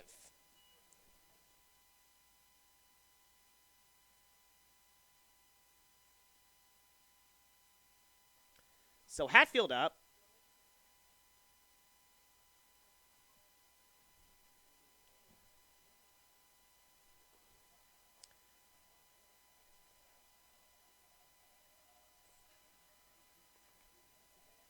So Hatfield, the runner at second, to try to pick up, and the first pitch swung on and fouled back into the screen, and it's 0-1.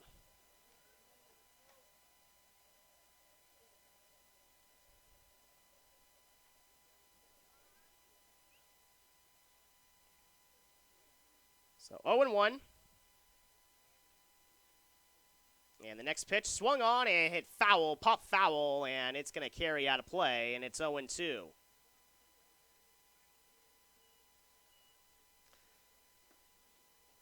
So the Wildcats trying to take advantage of their leadoff double and bring in a runner from scoring position. They actually have not done very well with runners in scoring position at all.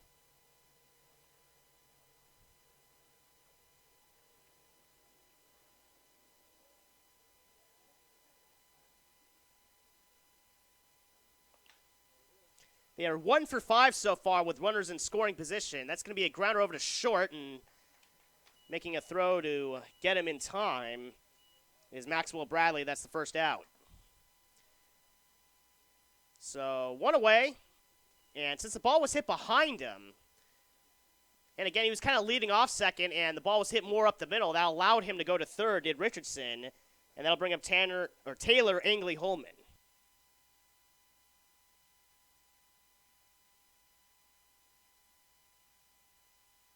So a brief pitching meeting on the mound, as there's a runner at third, less than 2 outs. So many ways he can come in, although down by 3. Here in the bottom of the 7th, it's gotten almost past the point to where you can use outs to bring runs in. You need to string hits together and get multiple runs in without making any outs. But they will at least take a run if they can get it here and make it a 2-run deficit going into the 8th inning, which would be a bit more manageable.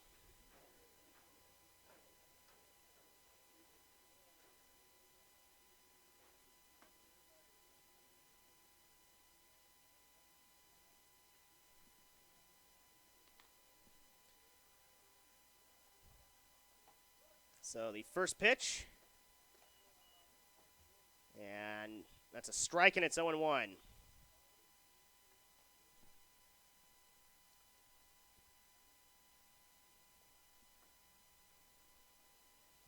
And the next pitch, that's going to be lined into left field for a base hit, and it's going to skip into the corner. Rounding first and going to second, it's going to be Hatfield. The throw is going to get him in plenty of time. However, the run does score. So some poor base running by Hatfield. Making a great play to cut it off was Nolan Burr, and when he did so, I mean, Hatfield was a third of the way between first and second, and at that point he should have looked over and seen where the ball was and retreated at that point. Otherwise, it's an RBI single. And I believe that goes 9-4 on the putout. But a run does come in.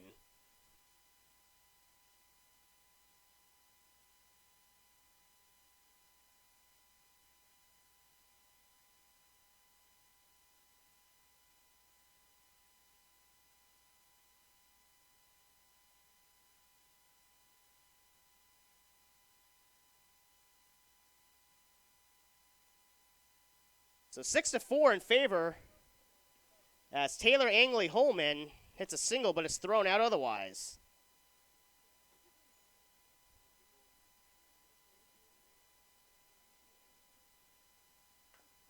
And the next pitch is grounded foul. And it's 0-2.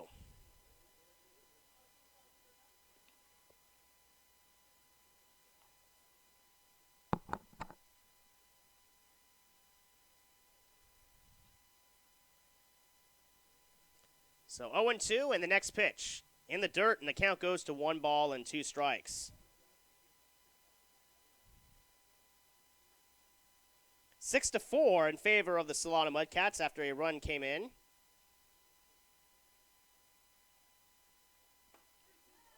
And that's strike 3 called on the corner, and that'll end the inning. So Jordan Bacart strikes out looking. Second time he struck out today.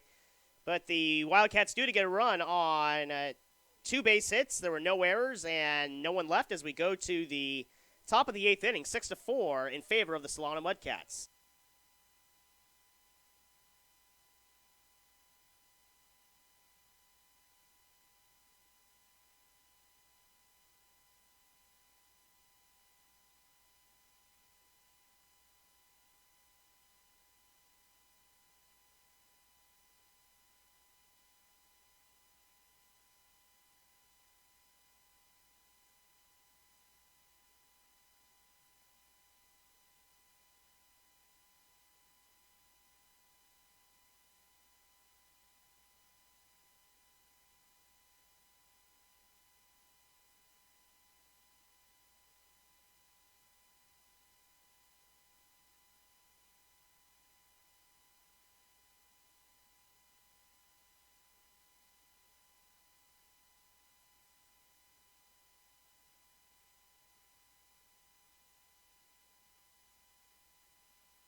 Reed Ramirez to lead things off in the top of the 8th inning.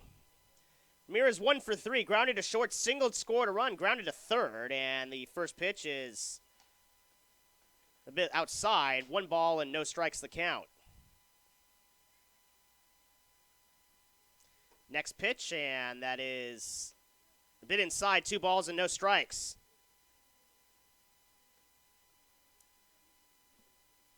So 2-0 the count to Reed Ramirez. And the next pitch is in the dirt. Sam Lee Curtis in relief so far has thrown 2 and a third innings, 2 and a third innings. So his third full inning of work.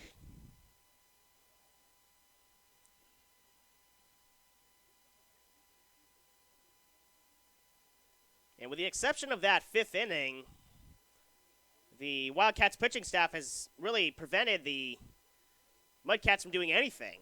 The next pitch is on the corner for a strike, 3-1. And that's how the Wildcats won yesterday, though. They had 2 big innings, and that was it. And they've kind of done the opposite in only allowing 1 big inning from the opposition, but so far it's been big enough to beat them. That next pitch off the plate, ball 4. And Reed Ramirez aboard with the leadoff walk, Maxwell Bradley stepping in.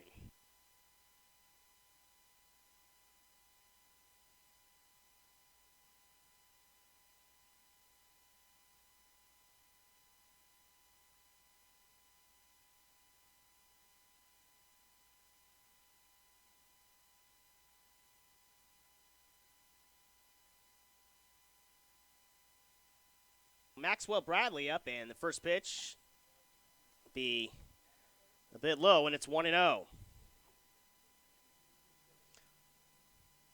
That's the 3rd walk that Sam Lee Curtis has given up so far today. And the next pitch popped up right side, right field, down the right field line, and a trio of Wildcats giving pursuit, and a good attempt by Taylor Field, and he had to do an over-the-shoulder attempt and had to go off his glove, and it would have been a great play if he made the catch, but otherwise couldn't make the play. We haven't gone into the numbers of Sam Lee Curtis yet, and on the summer he's only thrown 3 1/3 innings, but he gave up 4 hits, 2 runs, 1 of them earned, along with 2 walks, 2 strikeouts, and that was before the game today, in which in 2 1/3 innings he allowed 3 hits, 2 runs, both earned with 3 walks and 2 strikeouts. 1-1 the count now to Maxwell Bradley. And the next pitch swung on and fouled back, and it's going to carry out of play. And it's 1-2.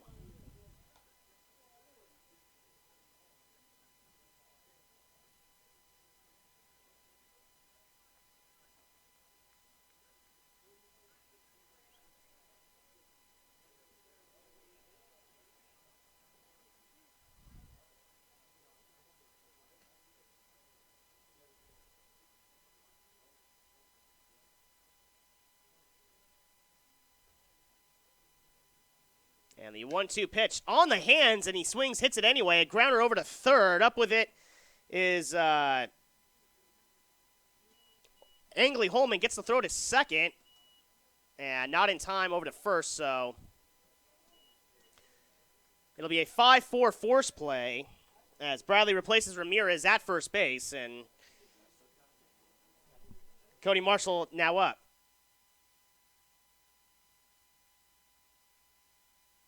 So a 5-4 force play as Bradley now at first instead of Ramirez. Throw over to first to chase back Bradley. He is back in time.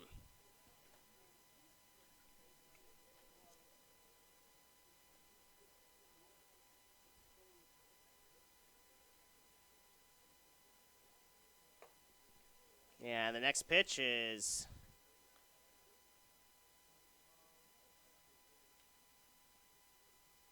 looked a little low, so 2-0 the count. And the 2-0 pitch, and that's down. No, it just missed inside, it looked like. So it's now 3 balls and no strikes. So Sam Lee Curtis a little bit missing here with his pitches. trying to paint the black on the corner and has done okay at that, but isn't quite hitting the spots the way he needs to. 3-0 pitch, and that's on the outside corner for a strike. It's 3-1. So 1 on, 1 out here in the top of the 8th inning. Solano leads the Auburn Wildcats 6-4. And the next pitch swung on and fouled away. The count goes full 3-2.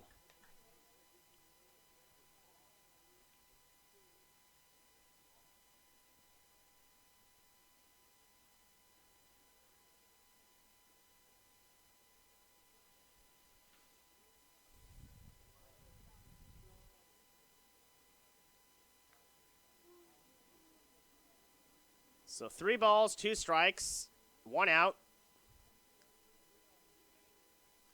And the next pitch, strike 3 call on the outside corner. Marshall doesn't like it as he walks away muttering to himself, but he does strike out looking, and that's the 2nd out, and that'll bring up Cody Norman.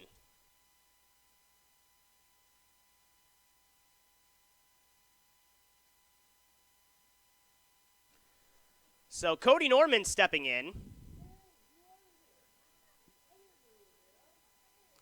Runner at first and 2 out as Bradley at first base, and they throw it to first to chase him back, and he does dive back in time. So Norman is 1 for 2, had that great bunt single in the 3rd inning, walked, scored a run, and also struck out.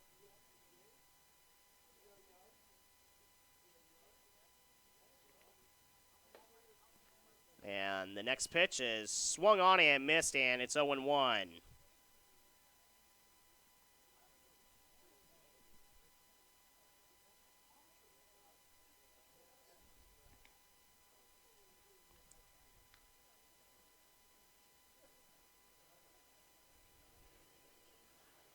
And the next pitch, and it's throw over to first instead, and he is back in time. So they're really keeping an eye on Maxwell Bradley at first base. They're concerned that he might try to take off for second.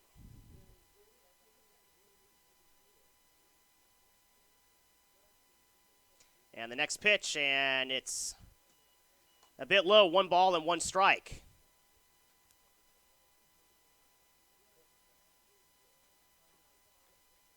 So 1-1. The next pitch, that's grounded up the middle for a base hit. Nonetheless, besides the diving attempt by Steven Cisneros, gave all the effort he could, but he had no chance to get it. And Cody Norman aboard with a 2-out single. Going to second and staying there is Bradley. So first and second, 2 out, and back to the top of the order to Joey Morris.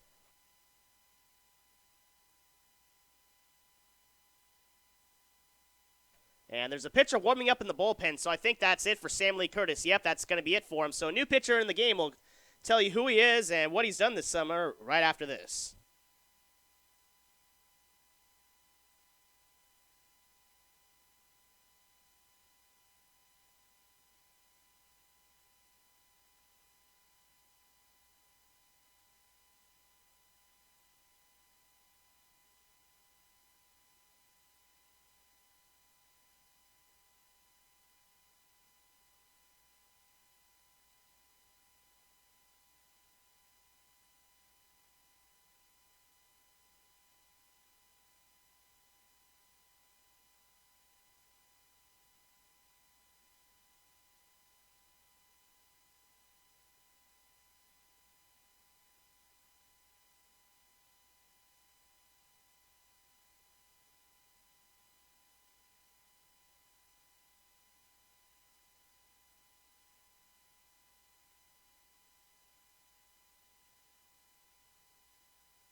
Tanner McVeigh to pitch in relief of Sam Lee Curtis for the Auburn Wildcats. McVeigh has made 7 appearances, all in relief this summer. Has thrown 12 and 2/3 innings, allowed 12 base hits, 5 runs, 4 of them earned, along with 3 walks, 14 strikeouts, an outstanding ratio. So he's a guy who can really get some swings and misses.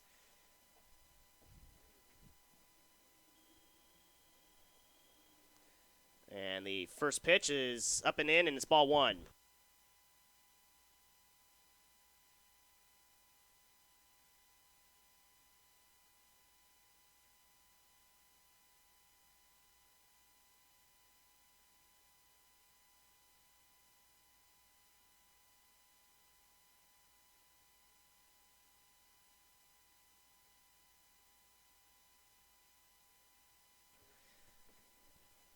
So 1-1 the count to Joey Morris. And the next pitch, swung on and missed. It's 1-2. So Morris is 0 for 3. Grounded to first, hit into a 6-3 double play, walked, scored a run, flew out to right field. So 0 for 3 with a run scored. 1-2 pitch. And swings. It was a high inside pitch, and he just kind of swung to protect himself and fouled it back. It's still 1-2.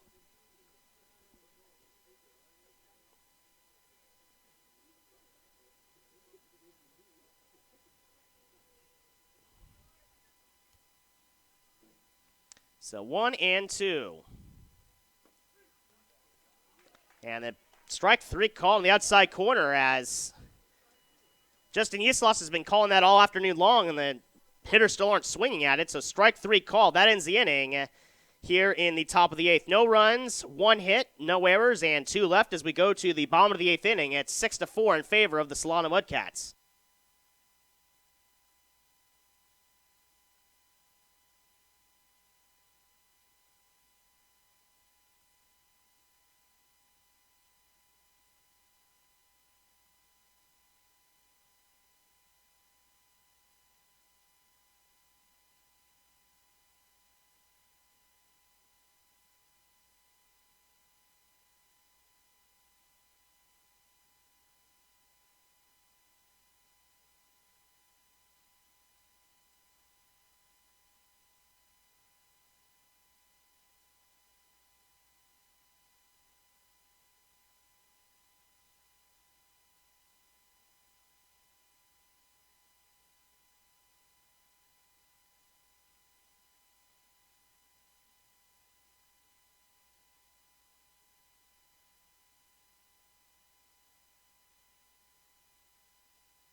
Austin Blatnick, the leadoff man, will also lead off here in the bottom of the 8th inning with the Wildcats trailing by 2, 6-4 here in the bottom of the 8th as Blatnick, 1 for 3, doubled, scored a run, flew out to center and popped out to second.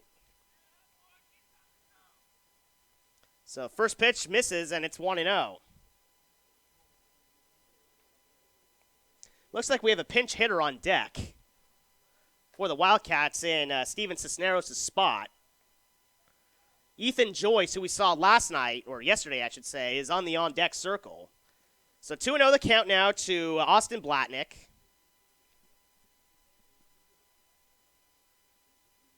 And the next pitch. Swung on, foul back, and it's now 2-1.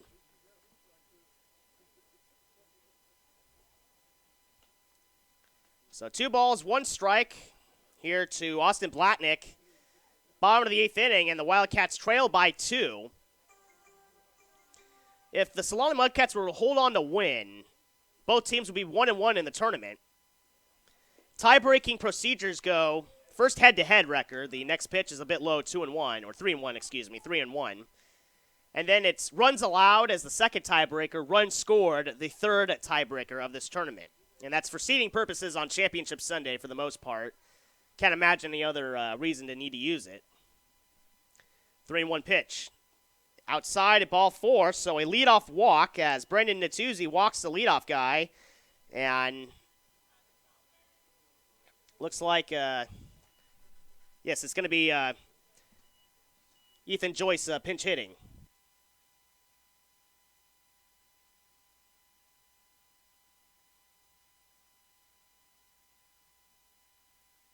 Ethan Joyce stepping in spot of Steven Cisneros. We saw him yesterday.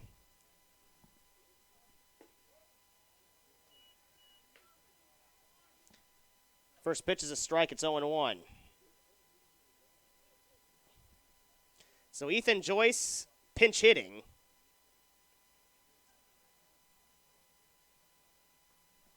Next pitch on the way, and it's low and outside. Evens the count, 1 ball and 1 strike. Joyce, last night against the Crabs, went 0 for 2, but he scored a run, had 2 runs batted in.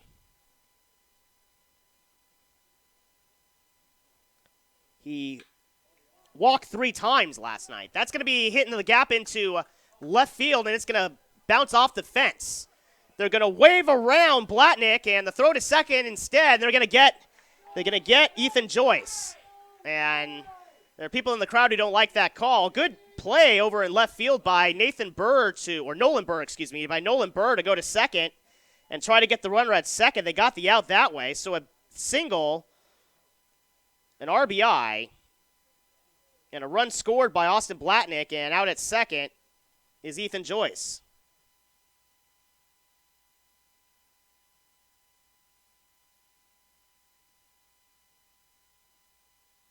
And I actually hold it out third. I saw him come in, and then I went to look over to second, and apparently Ethan Joyce slammed on the brakes, or excuse me, Austin Blatnick slammed on the brakes, so.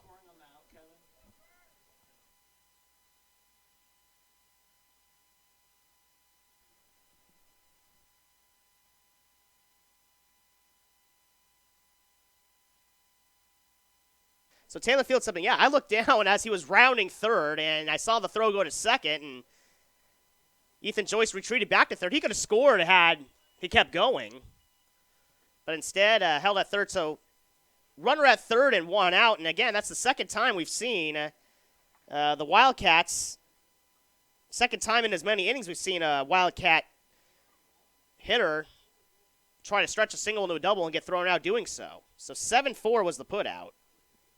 Taylor Field up, and that's going to be lined into left field. Fair ball down the left field line. Both runs will score easily. Actually, 1 run. What am I saying? The 1 run will score easily. Must be losing my mind up here. No, there was only 1 runner on, and he did score easily. So Blatnick comes in, and that's where actually the game would be tied if, or at least have a runner in another runner in scoring position if Ethan Joyce hadn't tried to stretch that single into a double.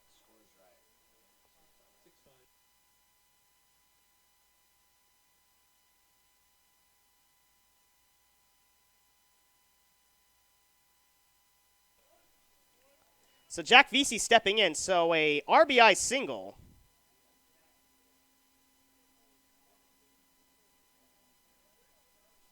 And let's see how large that play at second looms for the Wildcats. 6-5. Next pitch, that's a fly ball into left field. Burr is there, coming up and looking up and making the catch, and that's the second out, and the runner has to retreat. Taylor Field back to first base. So instead of first and second with one out, it's only a runner on first with two out, and that'll bring up Mike Phelan.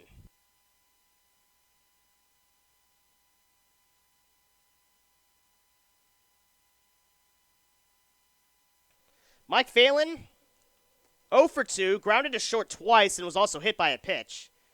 Throw over to first to chase back Taylor Field. He is back in time.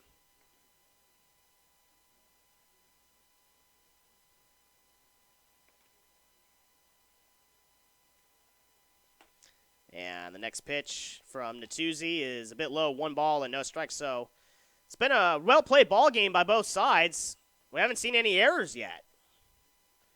And I don't think we've had a game at all this season, whether it be the Crabs or someone else, where both teams went error-free. That's going to be lined in the left field forward base. It's stopping at second is Taylor Field.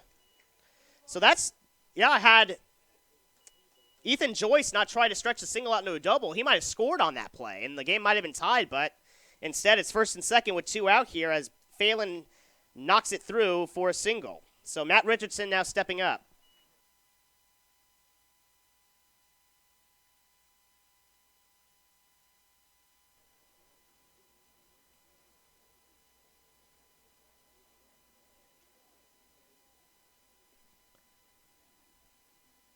So 6-5, runners at first and second, but 2 out. First pitch swinging is Richardson, and he fouls it back.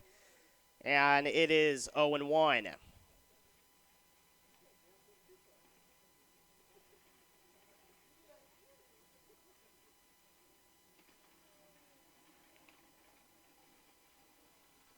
The next pitch, a breaking ball and a good one in there for a strike, and it's 0-2. So Wildcats 1 strike away from ending the inning, and man, they had their chances. Again, the last 2 innings, they've had runners thrown out trying to stretch singles into doubles, and it's really cost them so far. The 0-2 pitch. That's going to be a high chopper to second. Picking it up and going the short way over to second base is Cody Norman for the third out. So, the Wildcats have squandered a couple of opportunities to come back here, and instead still trailed by 1. 1 run on 3 base hits. There were no errors, and 1 person left as we go to the top of the 9th inning. It's 6-5 in favor of the Solano Mudcats.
Nolan Burr to lead things off here in the top of the 9th inning for the Solano Mudcats as they lead by 1, 6-5. As we are in our final inning of play, assuming the game isn't tied, but only a 1-run lead. Who knows how the outcome can be, so the Mudcats hoping maybe they can add some insurance here. Nolan Burr up, 1-0 the count, the next pitch, and that is a bit outside. 2 balls and no strikes.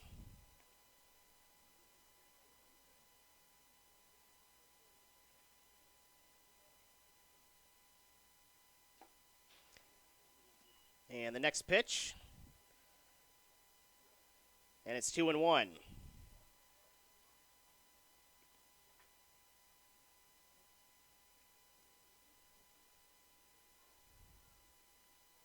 Tanner McVeigh still in the game after he threw a third of an inning in relief of Sam Lee Curtis in the top of the 8th, and now he's even in the count now, 2-2. And here's the pitch.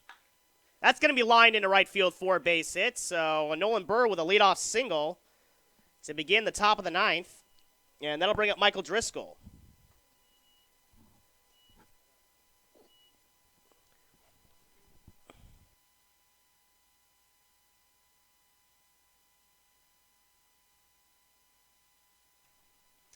So Michael Driscoll up, runner at first and nobody out.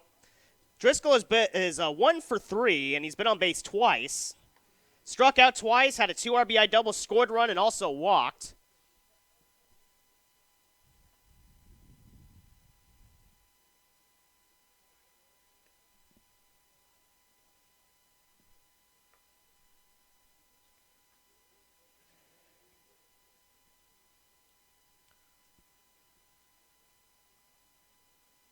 And the next pitch, that's going to be on the inside corner for a strike. It's 0-1. So Michael Driscoll with 2 RBIs already today and a run scored, 1 for 3 overall.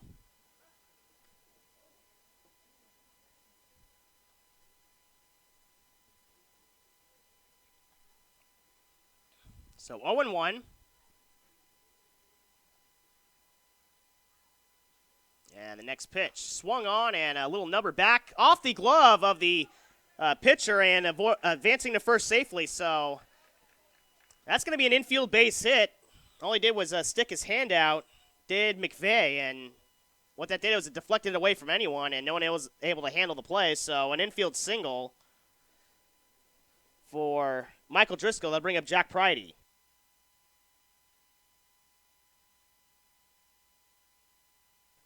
So runners on first and second, nobody out. Jack Pridey hoping he can extend the lead for the Mudcats. And the Mudcats had almost all of their offense in the 5th inning. All 6 of the runs were scored in the 5th inning. Otherwise, besides that 5th inning, only 5 base hits overall. And he's showing bunt.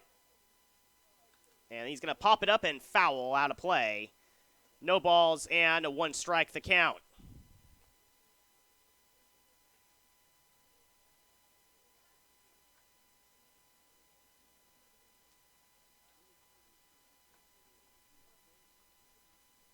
So 0-1.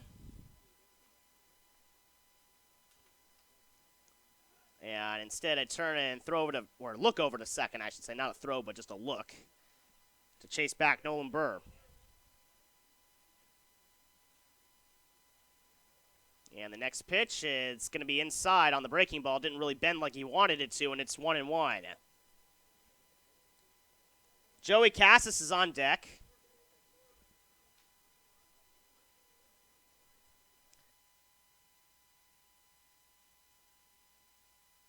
Next pitch swung on and missed, and it's 1 ball and 2 strikes.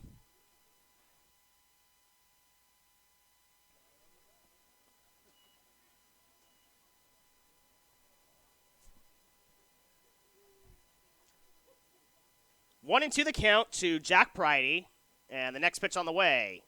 That's going to be a soft pop fly. Actually, it carried a little more than we thought it would, and going back to make the catch out in right field is Jack Veazey, and the runners have to hold. So a fly out to right. That's the first out, and that'll bring up Joey Cassis, the center fielder.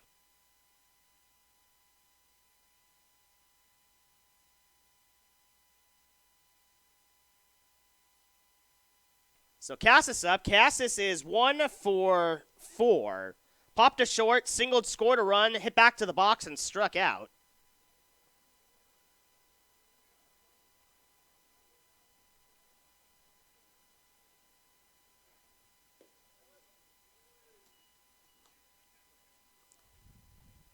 So 0-1 the count.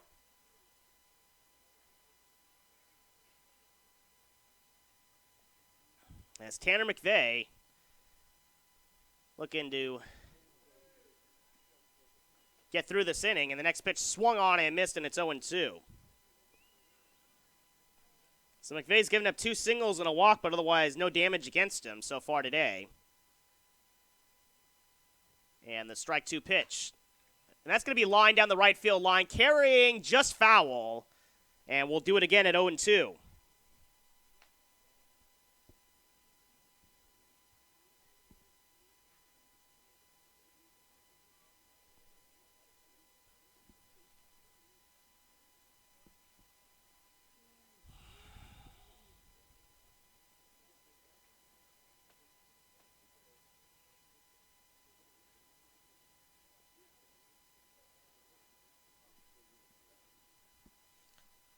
No balls, 2 strikes, and 1 out here in the top of the 9th inning.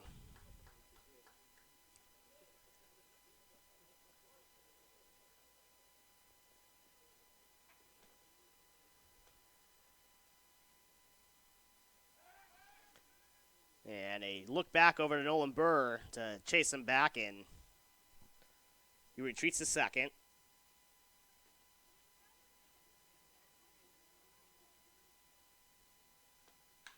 Yeah, the next pitch, a grounder over to second, really going hard to his left, over to first, and it's going to be a wide throw, and pulls his first baseman off the bag.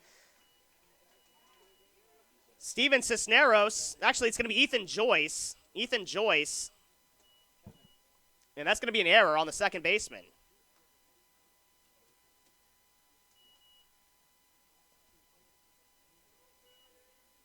So Ethan Joyce commits the error at second base, the throwing error, as he pulled his first baseman off the bag. So it's now the base is loaded and 1 out.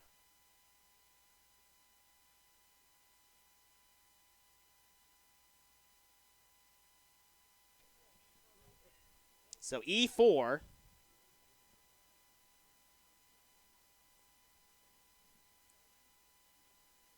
And the first pitch is a bit outside, and it's 1-0.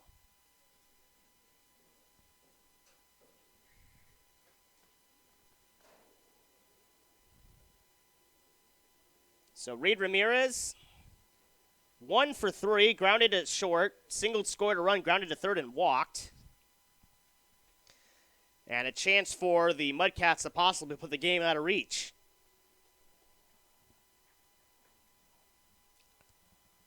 And the 1-1 pitch swung on and missed, and that goes to 1-2.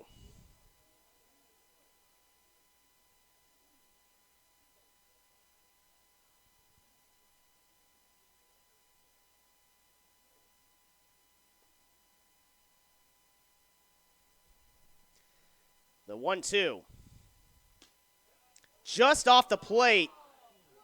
And that evens things up 2-2.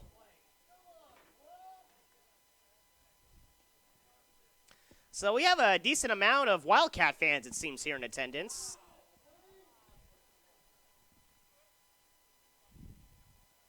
As we heard a groan from the crowd on that last pitch, the 2-2.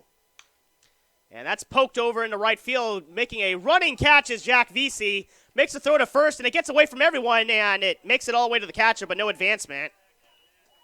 That could have been a disastrous play as Jack Vesey threw it wide to first base trying to get the double play, but backed up by their catcher, Matt Richardson, so no further advancement, just a fly out to right, and there's 2 down. So that'll bring up Maxwell Bradley.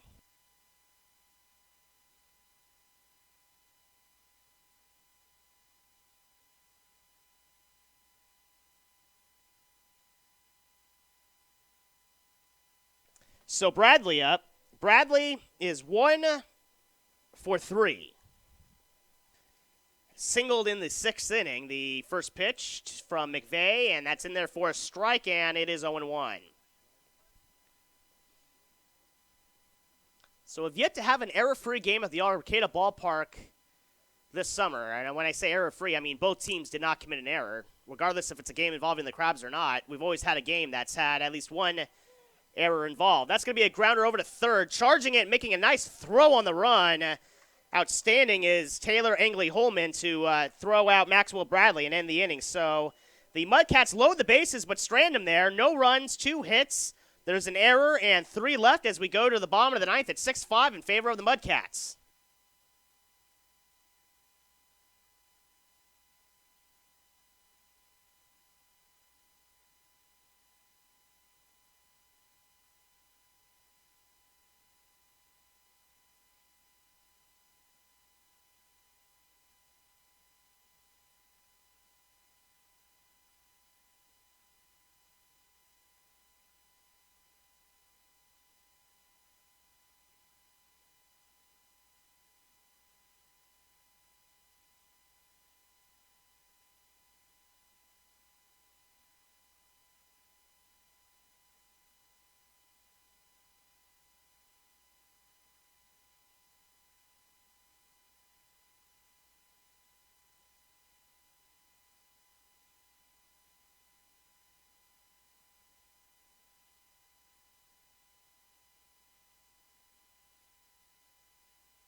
We go to the bottom of the 9th inning here as Jake Faulkner pinch hitting for Mike Hatfield.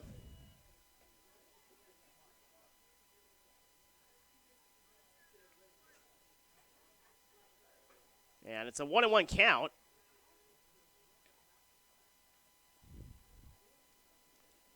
So we saw him, Faulkner, yesterday.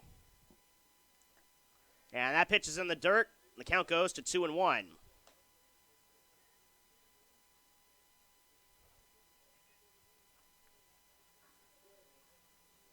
So 2 balls, 1 strike the count to Jake Faulkner. Faulkner out of San Francisco State University. And the next pitch is in the dirt, 3-1.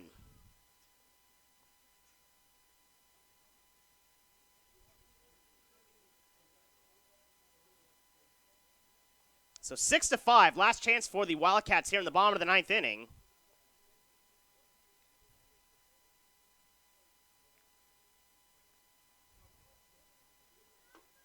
And that's a strike right there. The count goes full. It's 3-2.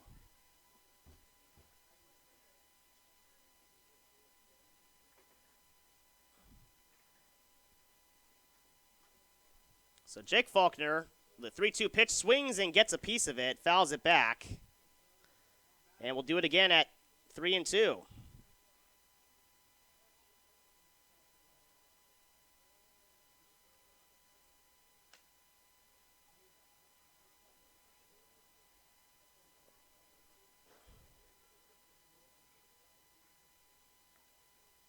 In yesterday's game, Faulkner went 0 for 2 but did score 2 runs as he walked once and was hit by a pitch twice, actually. And he fouls another pitch. So he's staying alive, really making Brandon Natuzzi work here in this bottom of the ninth. So it'll be Faulkner and then Taylor Ingley Holman. At least that's who's scheduled to be on deck. And then Jordan Bacart, and after that to the top of the order. The next pitch swung on, foul back again. And we'll do it again at 3-2. Okay, we do have a pinch hitter on deck. So we have a pinch hitter on deck. Kyle Dixon will probably bat in the spot of Taylor Ingley Holman. So the 3-2 pitch from Natuzzi. Just a bit low and outside, and Justin Uslos has been calling that part of the plate, but he says that one just missed. So a leadoff walk for the Wildcats as Jake Faulkner is able to draw the free pass, and that'll bring up Kyle Dixon.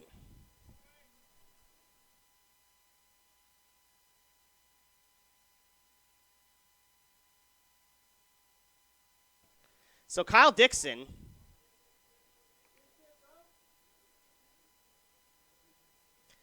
with a runner at first and nobody out, and the first pitch is in there for a strike, and it is 0-1.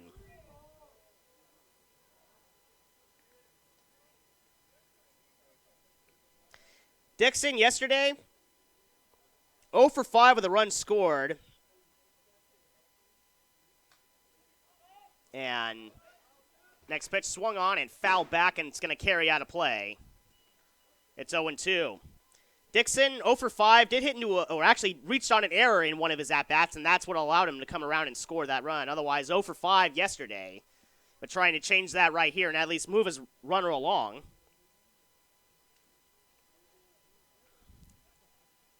And the throw over to first, and he is back in time, is Faulkner.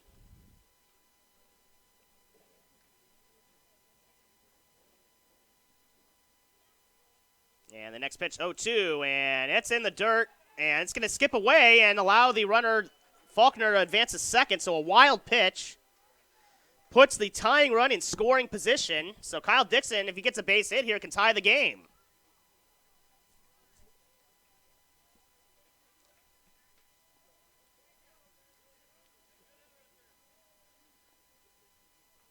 So Natuzzi now, a little added pressure here, 1-run lead. And the next pitch popped up left side and down the left field line, and it's going to carry out of play. 1 ball and 2 strikes. On deck, we believe it's Jordan Bacart. And yes, it is 35, swinging on the on-deck circle. So Bacart will bat for himself when he comes up.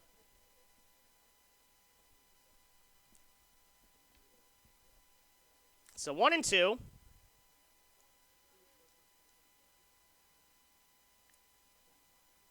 And the 1-2 pitch. That's going to be a one hopper to short.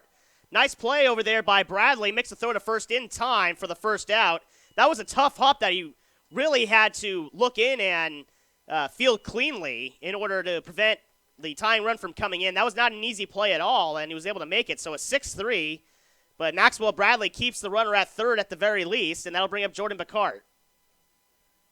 So runner at third and 1 out.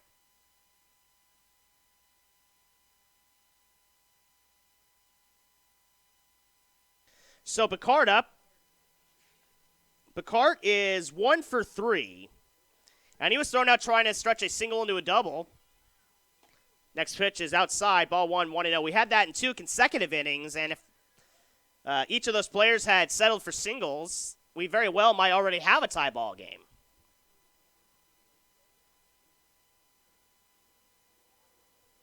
And the 1-0 pitch swung on and hit foul and out of play, and it's 1-1.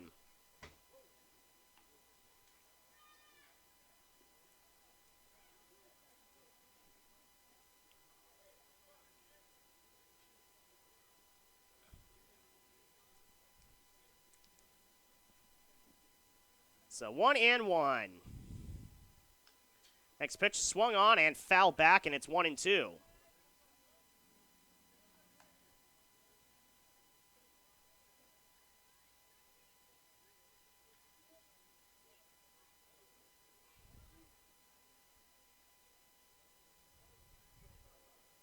So 1-2. And the pitch is outside. It's 2-2.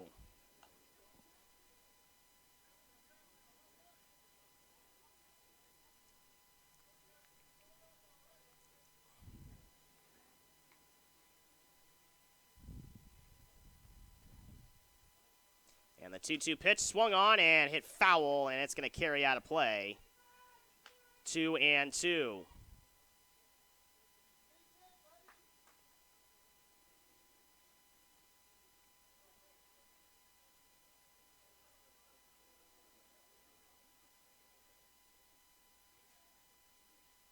And the 2-2 pitch. And it's a bit low. Full count now, 3-2. With a tying run just 90 feet away. On deck is the leadoff hitter, Austin Blatnick. Fly ball is all Bacart really needs right here, the 3-2 pitch. In the dirt, ball 4. And it's now runners on the corners with 1 out, and that'll bring up Austin Blatnick.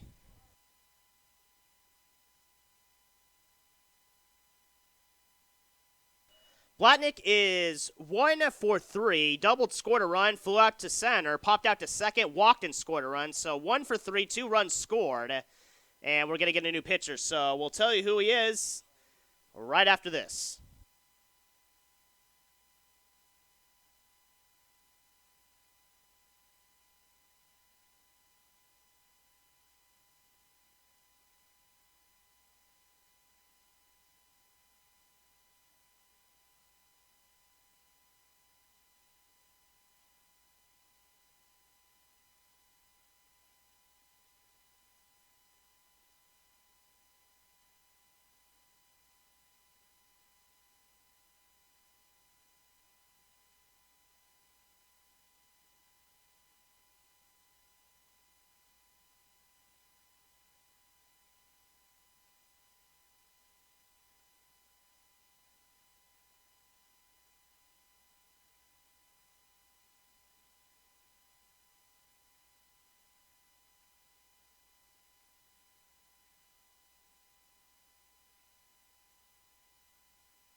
So Johnny Benedict will pitch in relief for the Solano Mudcats, replacing Brandon Natuzzi.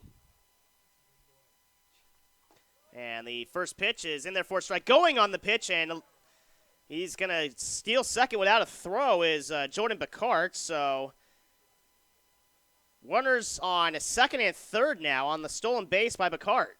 The strike 1 pitch. That's going to be grounded just fair down the left field line. 2 runs will come in and score. And taking, actually he was going to get second anyway, and that's a walk-off win for the Auburn Wildcats on a walk-off single by Austin Blatnick.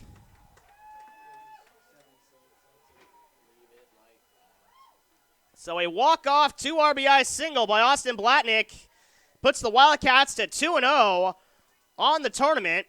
And they give themselves a favorable matchup possibly on Sunday if they can win tomorrow. So the Mudcats, they had a 6-2 lead, and slowly but surely the Wildcats just kept chipping away, and chipping away.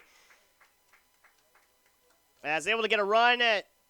They scored in each of the last 4 innings. They got a run in the 6th, a run in the 7th, a run in the 8th, and 2 in the 9th to come back from a 6-2 win, or 6-2 deficit to win 7-6 after the Mudcats got all 6 of their runs in the 5th inning. So 7-6 is the final, Auburn over the Solano Mudcats. So we'll be back streaming online for the Humble Crabs Alameda Merchants. It's coming up at 7, and we'll talk to you then.